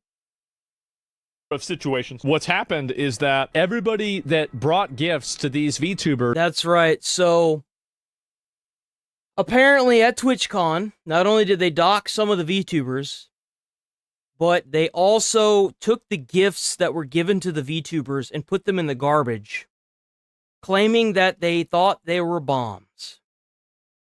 Well, if you thought something was a bomb, why the hell would you put it in the trash at the venue? You do realize that if there were bombs in those packages and it goes off in a trash truck, you're liable for that. Like, you could face federal charges for improper disposal of what you thought was an explosive device. What kind of mindset does that? At Twitch had the gifts thrown away. And so unfortunately, due to a miscommunication or misunderstanding, any gifts present given to my meet and greet staff were disposed of by the venue staff. I'm so very sorry for anyone who's given me a gift. Dude, a handful of VTubers had their fan gifts thrown out. What the fuck were TwitchCon doing? Do you want to do like a little bit of a logical investigation into this? Do you want to go down a rabbit hole? So number one, you would have to assume that these gifts had some sort of poisonous, dangerous, or explosive material in them, right? Yep. Logically, you would have to assume that. Because if you didn't, then why wouldn't you just give them to the people? Mm-hmm. So that's number one. That means that you let poisonous, explosive, or dangerous material inside of the venue. That's right. Because all of these meet and greets are in the venue. So let's get this straight. So you have or air tags or trackers. Yeah, trackers are one of them, but the venue isn't worried about trackers. Like, I'm sorry, but the venue doesn't give a fuck about trackers and some VTuber getting stalked. You think they care about VTubers getting stalked? If they did, they wouldn't be asking them to identify themselves, take off their fucking masks in public. They don't care about that. They don't give a fuck about that. They probably don't even understand it. So no. It's called illegal dumping, by the way. If you put something you think is explosive in the trash and the dumpster either catches on fire and people get hurt, it can go as high as a felony, if not more. But it's called illegal dumping. And it violates laws regarding hazardous waste. So it is highly illegal. It's not the reason why they care about it. They care about it for explosives. And so anyway, we're worried about the dangerous stuff on trackers. Yeah, exactly. They could have searched the gifts instead of chucking them. Well, what I'm saying is that means they let something in that they were not sure was a dangerous explosive material. Mm-hmm. And on top of that, the way they disposed of it was not like, do you really think that the way that, like, if you ask the bomb squad, if you call up TSA and you say, I think I have a bomb in my house, should I put it in a garbage can? They're gonna say no. Do you think they're gonna be like, yeah? And I don't. It's so and stupid. You're TV. This is what Skara is saying. And if you have Skara saying this, what else do you think? Every night at TwitchCon. What the fuck? Do you talk to Emmy? Guys, I'm not trying to listen. Respect her privacy. Emmy, guys, I'm not. It was crazy. This one was crazy. I heard Dan Clancy. Respect her, just respect her, please. Respect her privacy. Isn't this? See. Here, Skara. I mean, when does this guy ever make up bullshit? If you have Skara saying this, Sarah says he heard Dan Clancy was out with young women every night at TwitchCon. Apparently, Dan Clancy's married. Yeah, I've heard, like, this one was crazy. This one was crazy. I heard Dan Clancy was out a lot of nights. He's out a lot. If this doesn't scream corrupted Twitch, I don't know what would, dude. Like, if you are still a mega Twitch fan, you're a dumbass. Nice. Girls. You got VTubers being doxxed, packages thrown away at the venue that could possibly harm the people that are attending TwitchCon. You've got the top streamers being essayed on stage and then them trying to brush it off and then blatantly lying on Twitter. Like, come on, guys. Young girls around him, which, whatever, man. You got if that's your thing, that's your thing. I feel like if that's your thing, if you are running a website that's got a bunch of young, pretty girls on it, I mean, this shit does not look good. It does not look good. No, it just felt like this con felt so fucking weird, man. Yeah. I think that this is going to be one of the last Twitch cons that people go to. The attendance this year was terrible. There's no way.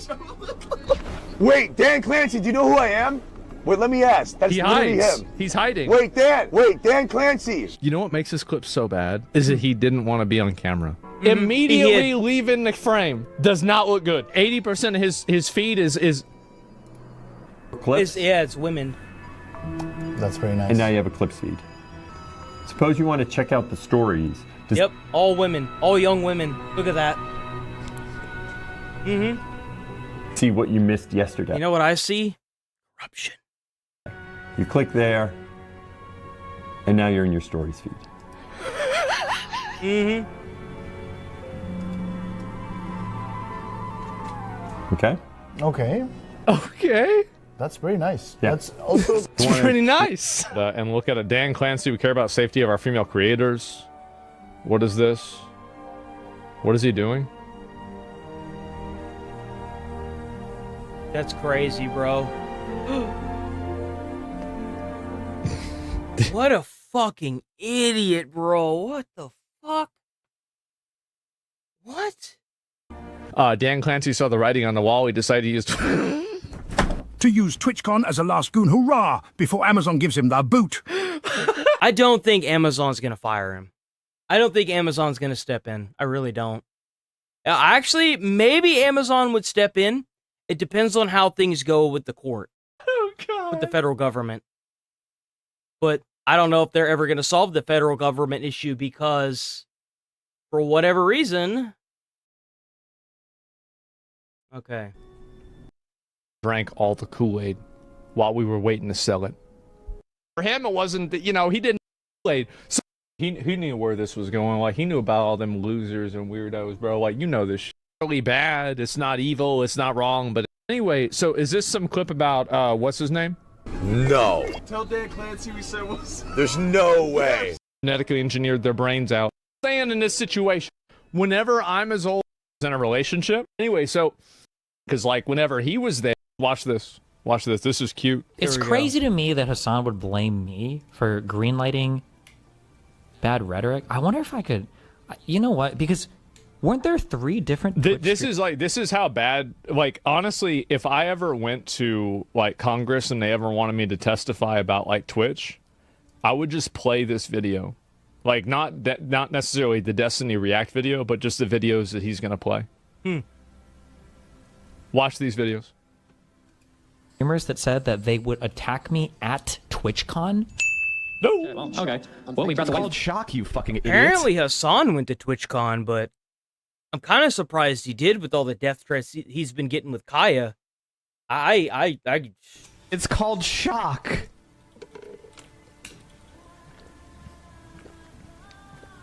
Anything that happens, I mean, like, holy shit, guys. If you live in Florida, I have an opportunity for you. If you want to earn $100,000, let me know.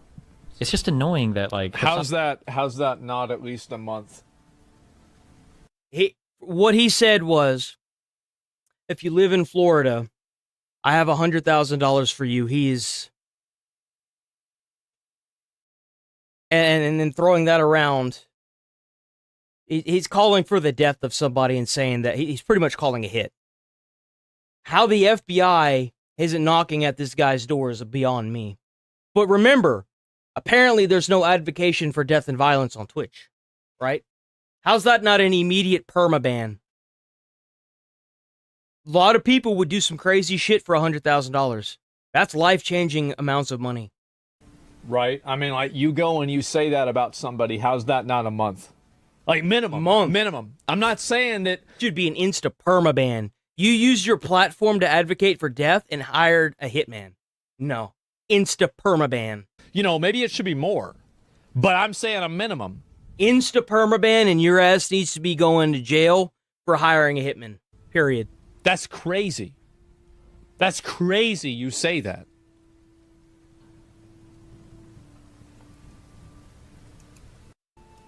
Sorry. Not a single fuck. It is outrageous the amount of... I completely... Exactly. Not a literal threats about me multiple times. None of them got so banned that for this, was by the way. him. Not a single fucking person. Destiny is completely right about this. I completely support him on this.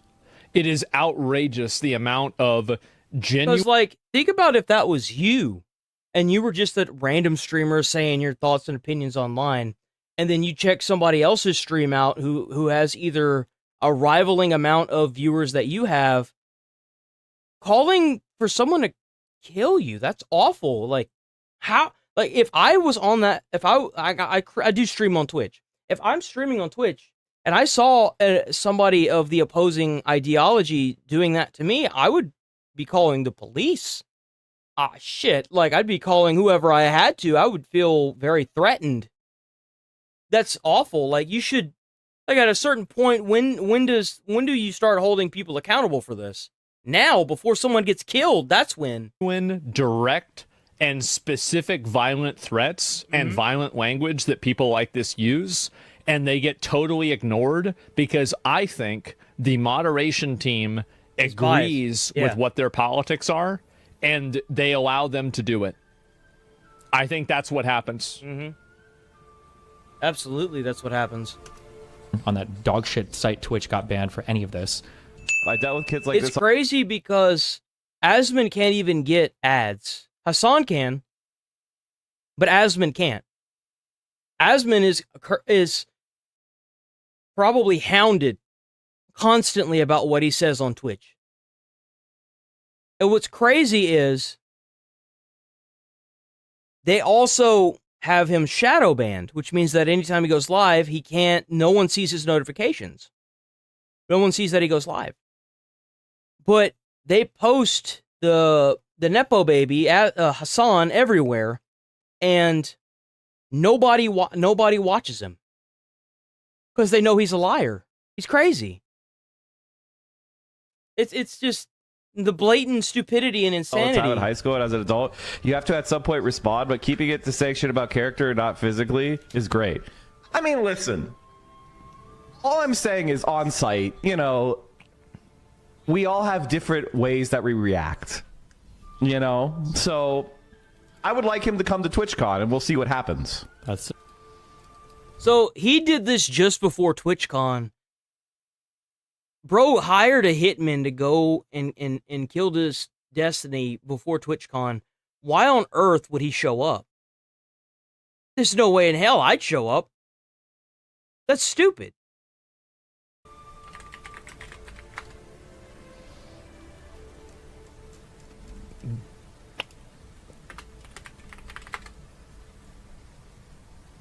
That was fast.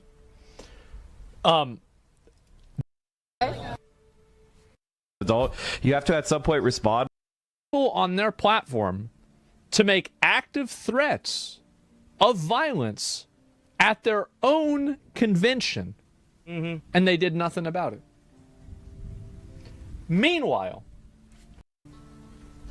Twitch has now allowed people on their platform to make active threats of violence at their own convention.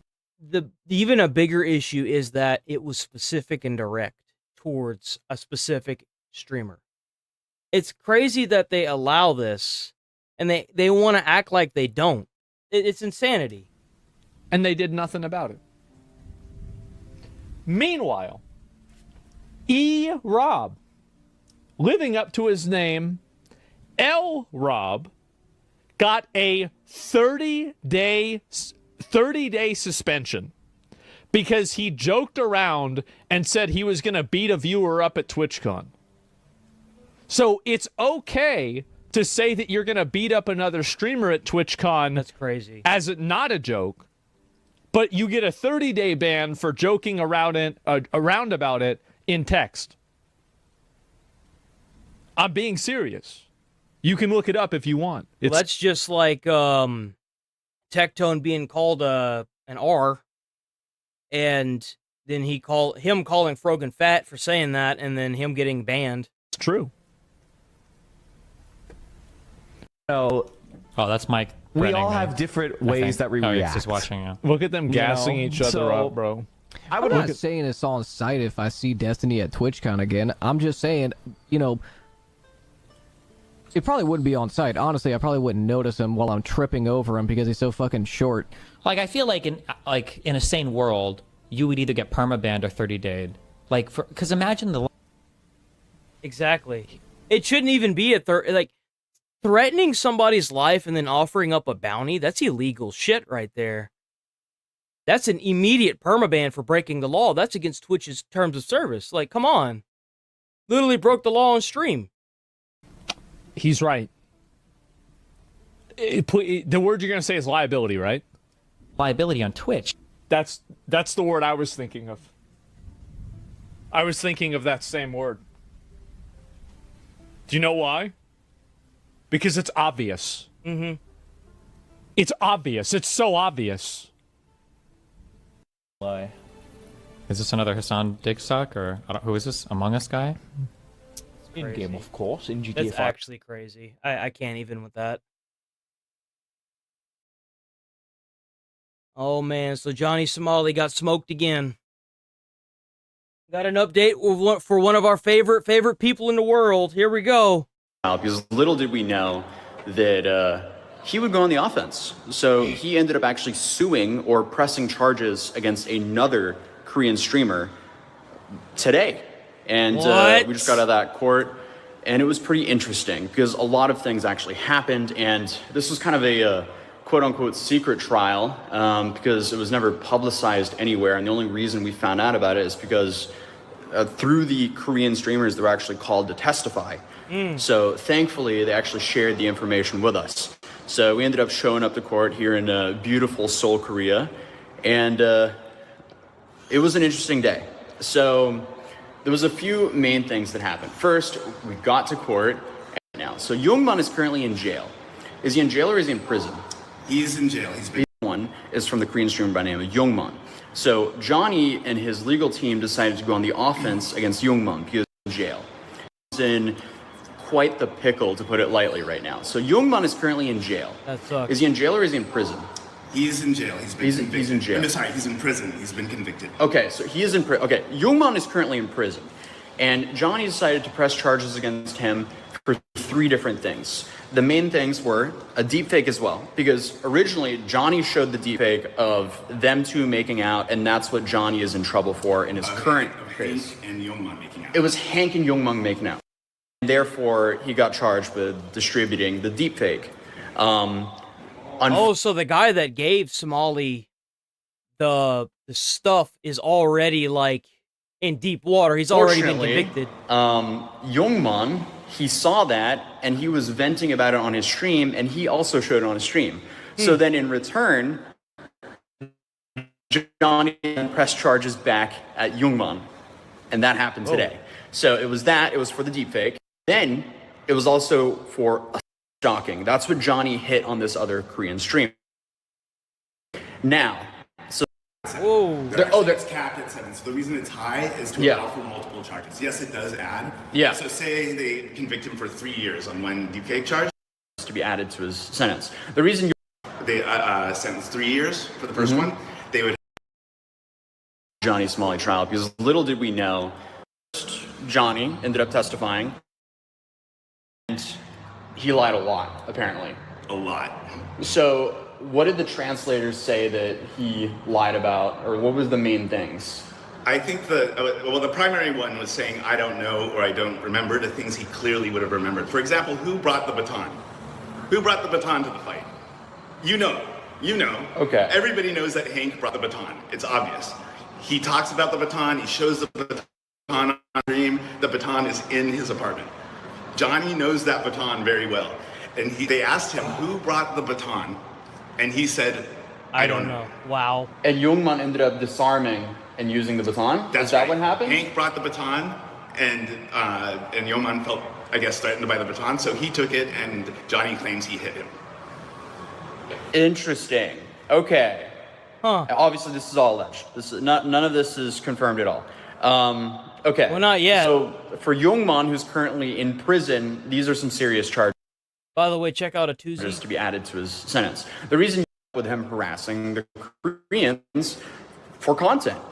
So insists since March 27th. March 27th, he met with his lawyer, who asked who showed the deepfake first.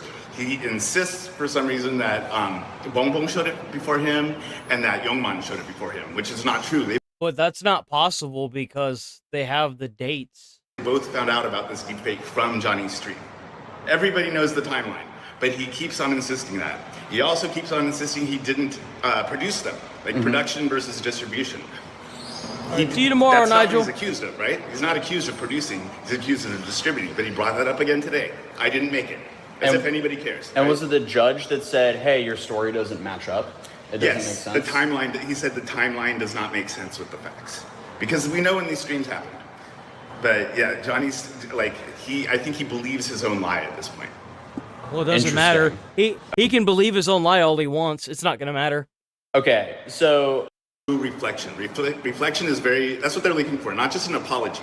This isn't a situation with two kids get in a fight and you tell them with a very specific goal, which is to reach this settlement. That's what he wants. Yeah, he wants the money. His goal from this. He doesn't want to actually see Youngman convicted. He wants to reach that settlement. So that was perjury. I think it's unlikely to go forward because the conclusion was a settlement, and the court loves when two parties settle. Okay, interesting. So yeah, today was essentially. Somebody said this Shaisa is pre-recorded. No, it's not. No, this is live. This is 100% live. That explains the bit. Okay. But essentially, oh yeah, and then also I saw a lot of comments were saying, wait, his court hearing is on the 29th. Said 1 or 2, and then he mentioned Yu Dargun, the assault case. He mentioned that one, but what did he not mention? Bong Bong. And why did he say? I'm reading between the lines here. Of like 1 or 2, so he's trying to press charges against Bong Bong, most likely. If it was going ahead against Bong Bong, I think the wording would have been 2. Yu Dargun and Bong Bong. Interesting. And you told me he tried to press charges against Bong Bong. So let's say do not indicate a crime, because when she played it, she didn't know what it was. Okay. She didn't play fake on purpose, knowing what it is. Correct. Testimony and Youngman's. Interesting. Love settlements. The judge loved. And also we'll get. Not wish to pursue punishment for all criminal cases that have occurred between them. So that was the temporary wording. All three signed. It was handwritten document, handwritten agreement, and so that has been agreed upon. It's not formally finalized. Yeah. So because of that, they still might testify. And we heard a legal opinion from a lawyer today that they will testify next week. So we will see. Okay. And also we'll get to see Bong Bong's testimony. And we'll probably get. So now Somali's trying to recoup some losses, I guess. Bro's hurting for money, and he knows it.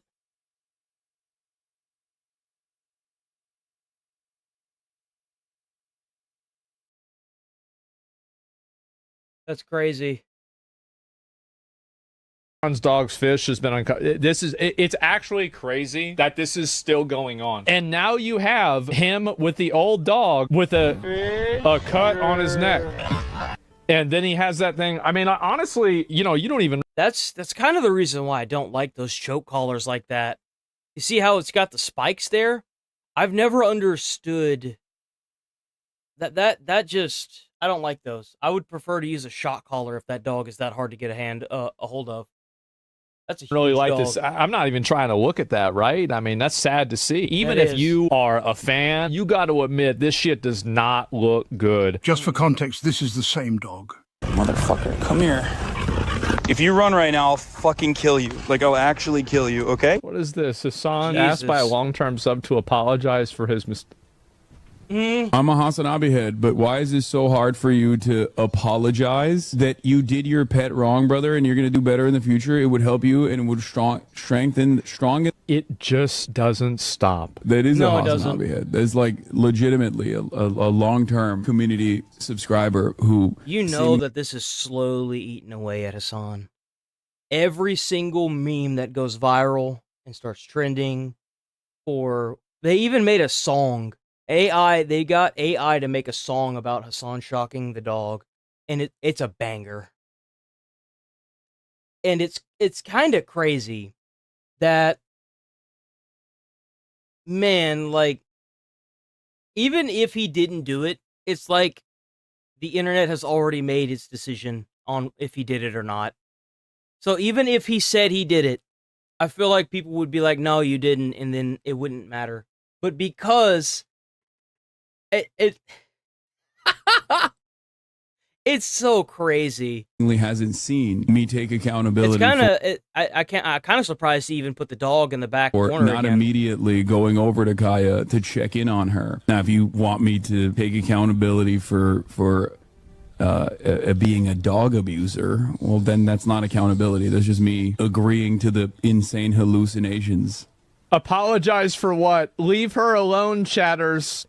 It's on me. They bring it up me. Look it up on Asmon Twitch Tracker. Gold. Yeah, he's lost a lot of followers. People have been very angry at him. Oh, what is? God damn, bro's losing subs like crazy. It's on me. They bring it up me. Look it up on Twitch Tracker. Yeah, he's Wednesday, Thursday, Friday. Oh my god, dude, that is crazy. Some of them days are worse than others, man. Damn. lost a lot of followers. People have been very angry at him. Oh, what is this? Shot my dog, I can't stand. Shot my dog, I can't It's the fucking song. 2,000 volts straight in her top. Bro, this is crazy. Cause my dog can't stay in her spot. Why she act like such a baby? Oh my god. This is legit. Bro. It goes hard. What is this? Oh my god. Yo, that goes hard. Let's see.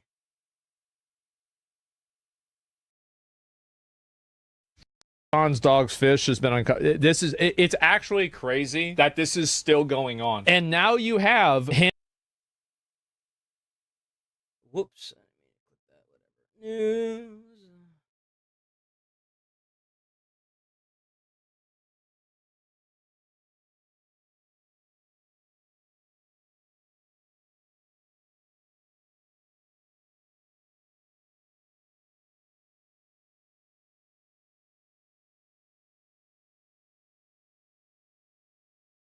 You know what? I think we're probably gonna hit up one more video and probably roll up out of here for the day. Yeah, I think that's what we're gonna do.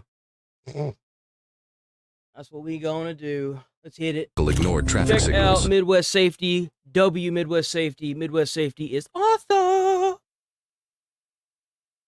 Crossed into oncoming lanes and showed signs of possible impairment. Leading the response was a Marion County K-9 officer and his trusted partner Jet, a highly trained police dog. Their teamwork would prove critical. Whenever I was growing up, I had a neighbor that had his name was Kudrow, but I had a K-9 unit officer that lived next to me.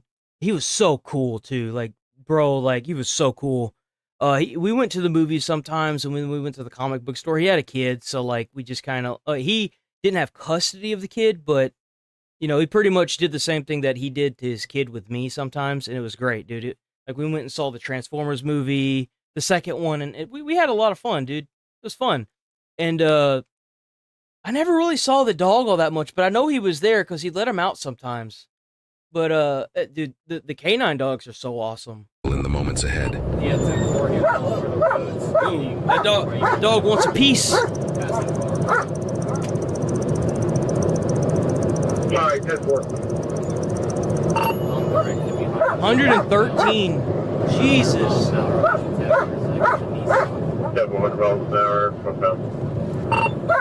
Spring, stand by, U-turn here, 9, that's in a 4th. We're going to run the intersection here, no traffic. 10-4 running intersection at 7th Street.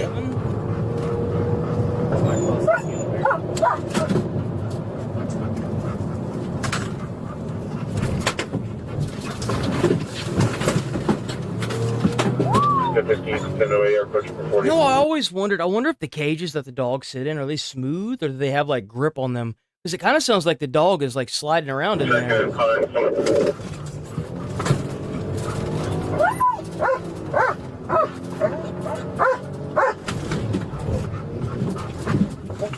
That guy is going all over the damn place. Jesus. He does not even care. 10-4 southbound, northbound lanes, no traffic. What's the vehicle description? We like another Chevy. Found on 28th Street.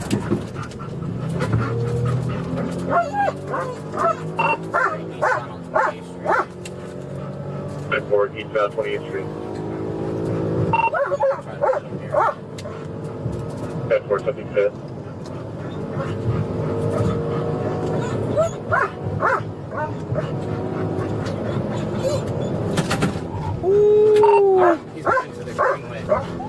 That was close. 10-4 holding the freeway.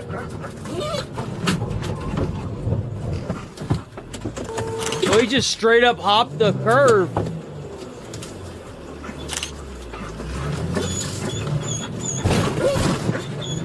Well, here we go.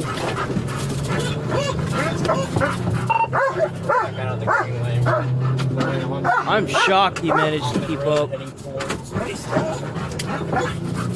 Almond Road, push baseline. Oh, there he is. Ooh, he almost lost him. 26, I'm gonna attempt to set up sticks at Almond in baseline. Westbound Almond, go ahead, baseline. Is that him going to the left or was it to the right? No, it was to the right. Oh, there he goes. 10-4, eastbound, Bandy Drive.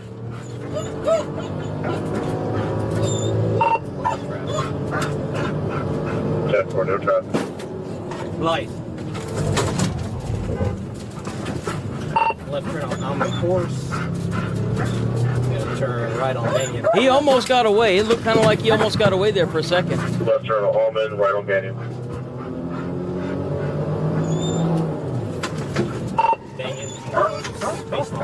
Ooh, he lost it. He lost it. Ooh, he's smart. He knows that the guy's trying to get a pit on him. This guy knows what he's doing. 10-4, Banyan Road, where's baseline?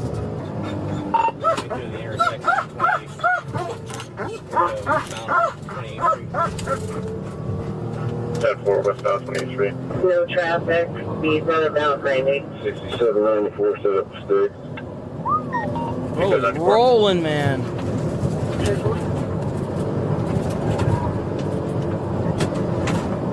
64, 69, channel 1, east start exportation. Oh, here we go.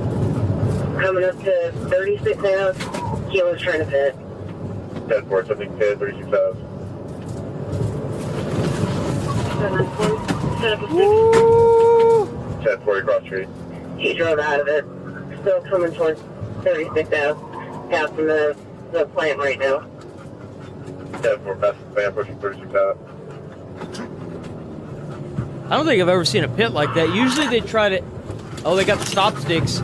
Oh! Usually whenever I've seen a pit, they always try to aim for the back left, like wheel well. I guess anything they can do to make the vehicle fishtail. 10-4, northbound, southeast. Left. 3rd Street, pulling into a house. Oh. Oh! Damn! 10-4, seal 4 through 10. Sheriff's Office K9, stop! Sheriff's Office K9, stop! Here, Jet, here, pop in the man, buddy. Why did he go out the passenger side? He busted the passenger side, jumped out the window, went over the fence as opposed to just stepping out of the left side and going, maybe to like make it a little harder, but why did he go into the most open area? What an idiot. Stop, you're gonna get dog bit!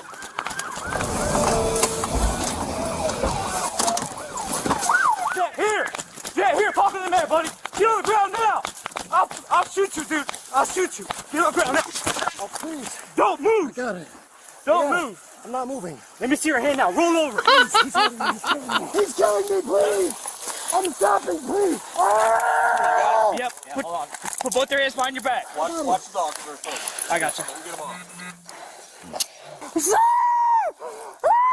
Let go of your hands. All right. Ah! Please! Please! My life was threatened! Please! Damn, bro. That dog got him. I'm gonna give you my flashlight. That's interesting. So he had to like put a thing in his mouth to get him to unlatch. Drop it back there. I was at the gas station and I had my chain on. Somebody tried to rob me. All right. But that's not a reason to do all that, bro. You gotta believe me. I'm scared for my life, dude. Please. All right. I don't even have nothing on me. I ran. I got into a shock statement. Please. Okay. All right. Please. All right. Before we ask you anything, all right, I'm gonna go ahead and help you stand up real quick, all right, and then I'm gonna pat you down for any wet. You got anything on you? Sir, you gotta believe me. So what the Damn, do bro. about this? What I know was? I ran and I just violated. But so you don't. Good boy, good job, buddy. You got that man. And some two black guys. Sir, I got you. I know it's bad how it looks. Look, I'm not running straight my leg. All right, Please, hey, face the car. so I don't pass face the out. car. I don't want you facing me. Whenever you get a chance, I either need my car or somebody grab me a lead. I'm so proud of you, buddy. You're doing so good, buddy. So proud of you. You got that man. Bro's gonna get a big fat juicy steak when he gets back. I don't think they could do that. I think they have like a very strict diet, actually. You want to sit down? Yeah. My leg. Please take my pants off, please. Take your pants. You got shorts on underneath? Yes, please.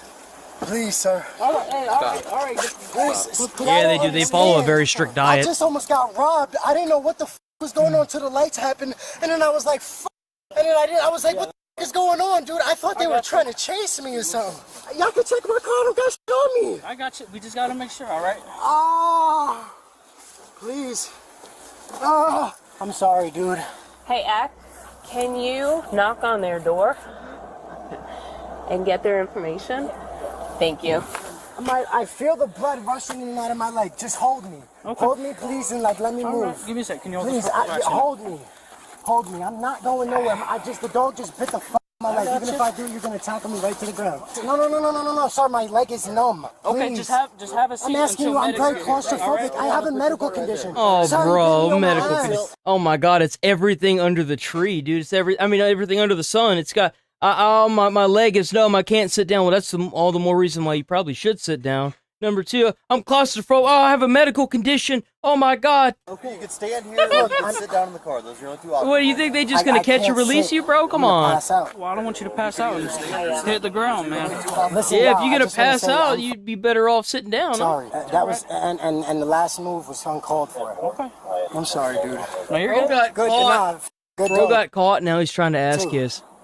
Cause he did his job. Oh, I'm f***ed up, man. I'm so f***ed up right now. Oh, I don't even know what the f*** is day.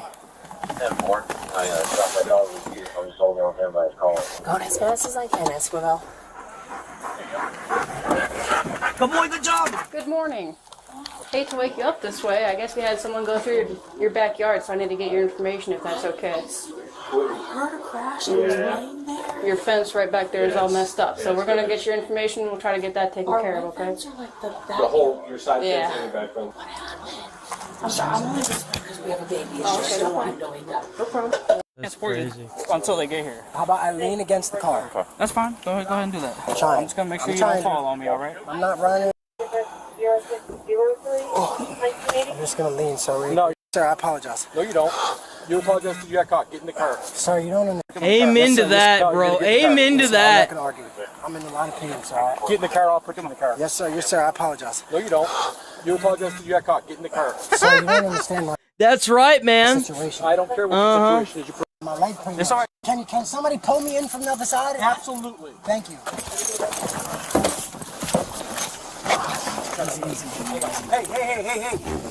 Hey, sir. Gentle, please. Yeah. Hey, don't jerk them. No, I'm just trying to pull them up. You good? Yeah, just a little more. All right.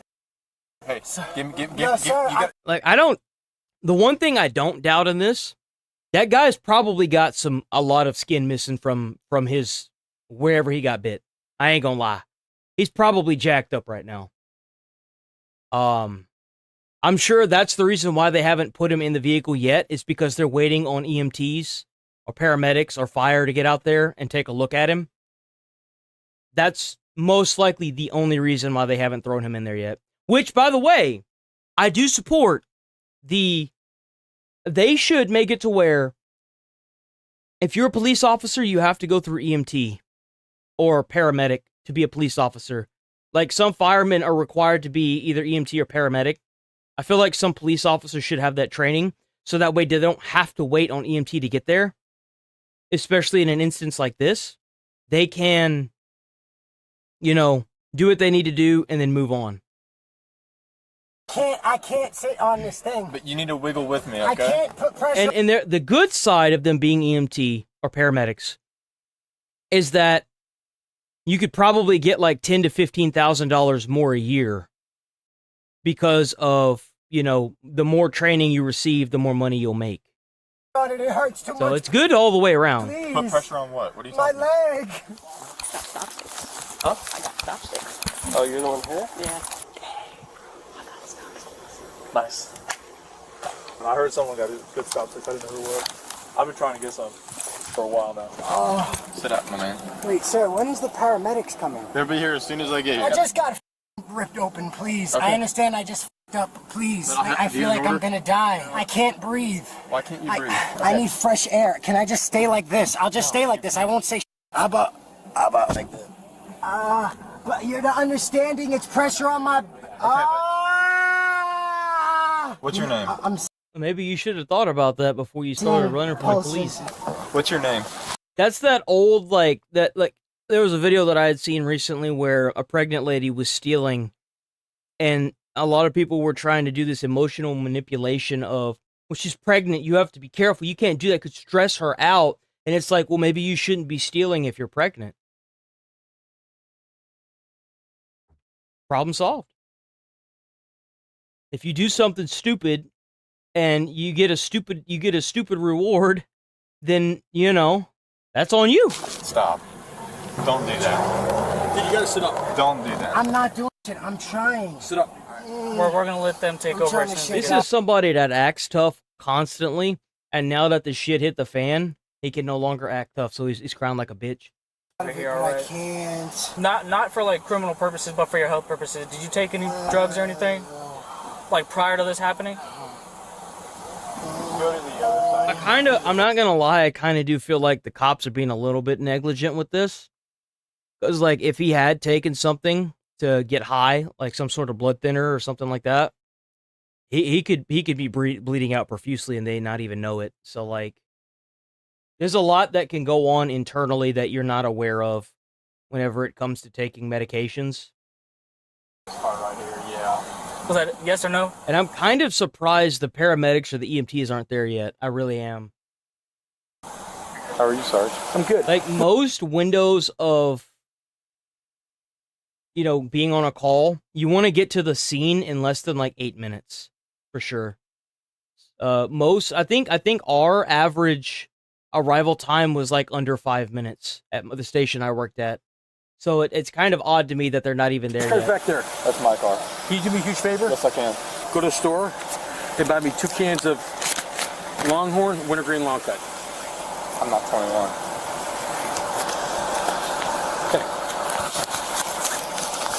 So 54, 29, and back. Longhorn Wintergreen is it's chewing tobacco.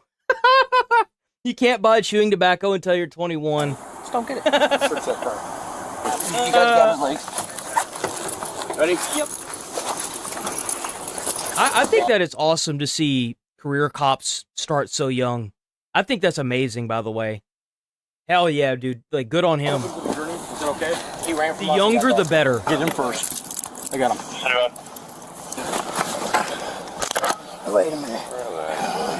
What's happening to me? Why am I shaking like 1054, 1029. Because you're faking it. Call the ambulance. Go with them. Yes, sir. Were you involved with the pursuit? Yes, sir. You were in the pursuit. I was behind a sergeant, but I wasn't directly involved, no. Bro, were you in the pursuit? No. Okay. No. Follow that to the ambulance, please. It's not a hard question.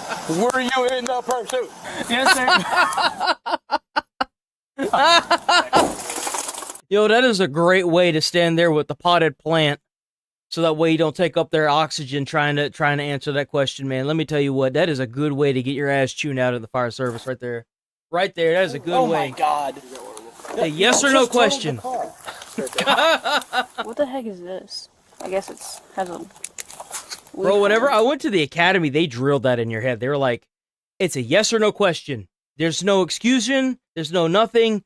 And if you don't give a straight answer when they ask and when they yell at you, there's going to be a whole lot more moving and a whole lot more yelling. Yes, sir. Good morning. Good morning. How are you? Well, I guess it could. I'll bring you gifts. I guess it could be worse. Hi. Did he live? Yeah, he lived. Got him? Yeah. Was he around here? No. Good thing, probably. You know who he is? What happened? Deputy tried to stop him, and he led us on a high-speed chase over 100 miles an hour. Let me talk to my wife. The car is totaled, I'm guessing. Yeah, I would say so. Done. Oh, was it a stolen car? Airbags, everything? Oh, yeah. Everything. Yeah, he drove through a 10-foot wall, concrete wall. Who are you? My name is... We are the owners of the car. That sucks! Bro, that sucks. That's going to cost them so much money. Because, like, the insurance will cover it because that's what happened with my fiance's car. They'll cover the like, break-in and stuff, but your premiums are going to fucking skyrocket, dude. Whenever it comes time to renew, or whenever you get a new insurance, they're going to look at that and be like, oh, you got that kind of car. Okay. That sucks. And then, like, because it's totaled and if it's a newer car, that makes it even worse. How'd you find out about this? Because he called and said we had our car. He was like, I took the car. He was at our house. We all went to sleep. He said, I took the car and I need help. And we were like, what? And then the phone just shut off. Morning. Did he have permission? No, I did not give him permission to take him. Has he ever used your vehicle before? He has. He has. Okay. Does he live with you? No. Is it just your friend? It's my fault. You want to know, is he your brother? He's like my brother. Okay. It's my fault. You know the game, No Hezzy? No. It's a game that it's a set of course, so you got to download it, hack it, you got to play it online. It's a computer game. It's a racing car game. It takes mad work to do. Okay? The whole thing behind it is like, it puts you on a real highway. And it's like you just drive fast. You could cut in and out of traffic. You get what I'm saying? But I figure, like, I already know he got a speeding problem. Hey, come on, play at it. This is a good way to do it. I mean, So he's got, like, an addiction to speeding. And, wow, dude, why did you do that? I mean, it's not really his fault. He made the decision to get behind the wheel. I've heard about that sometimes. It's where I think there's a name for that. What is it called when you're addicted to speeding in a vehicle?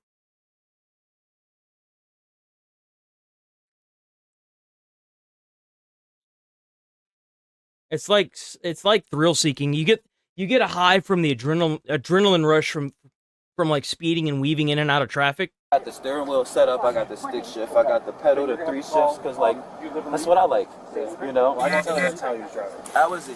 He's fine, he got dog bit. He got dog bit? He crashed through a wall? And he jumped out of the car and ran. He's stupid. Here's where the car's being posted. He's stupid. I'm shocked there's not an actual medical term for being addicted to, like, speeding in a car.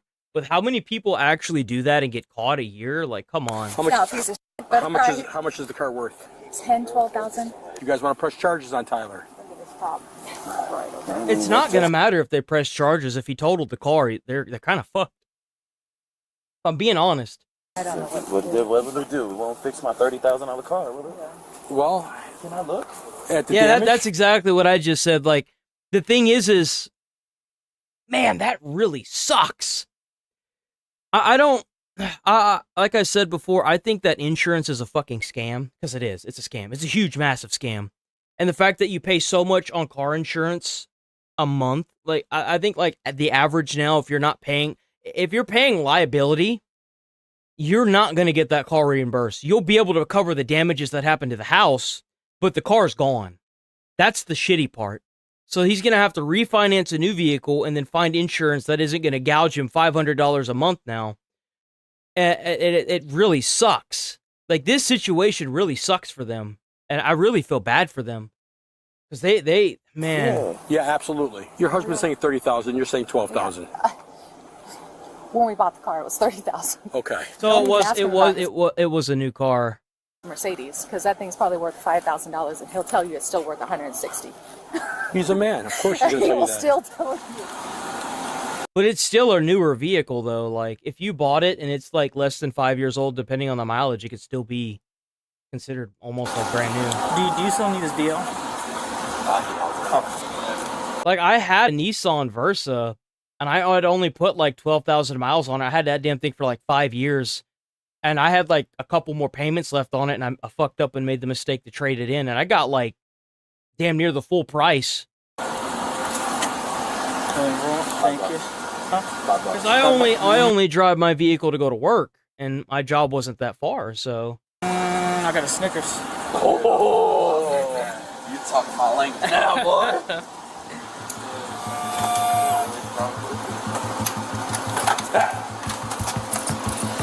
The driver, Tyler, was charged with driving under the influence, aggravated he fleeing was with injury drunk. or damage, and resisting without violence. His bond was set at $53,000. Hey! He was later found guilty on all charges and sentenced to serve 2 years in county jail, That's followed it? by 10 years in state prison. Bro, think about how many families you could have hurt by driving on the wrong side of the road like that, going at that speed. 2 years in prison? Bro. Loudest sound in a reckless driver's life isn't the engine, it's the silence right after the crash. That's right.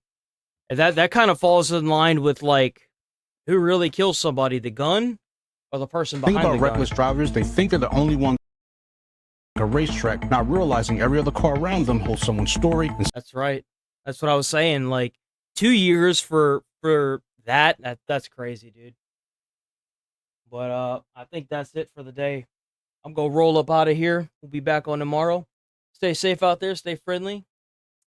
Take it easy. Don't do anything crazy. Put a smile on someone's face. You never know. You might change their whole life. And I'll see y'all tomorrow. Peace.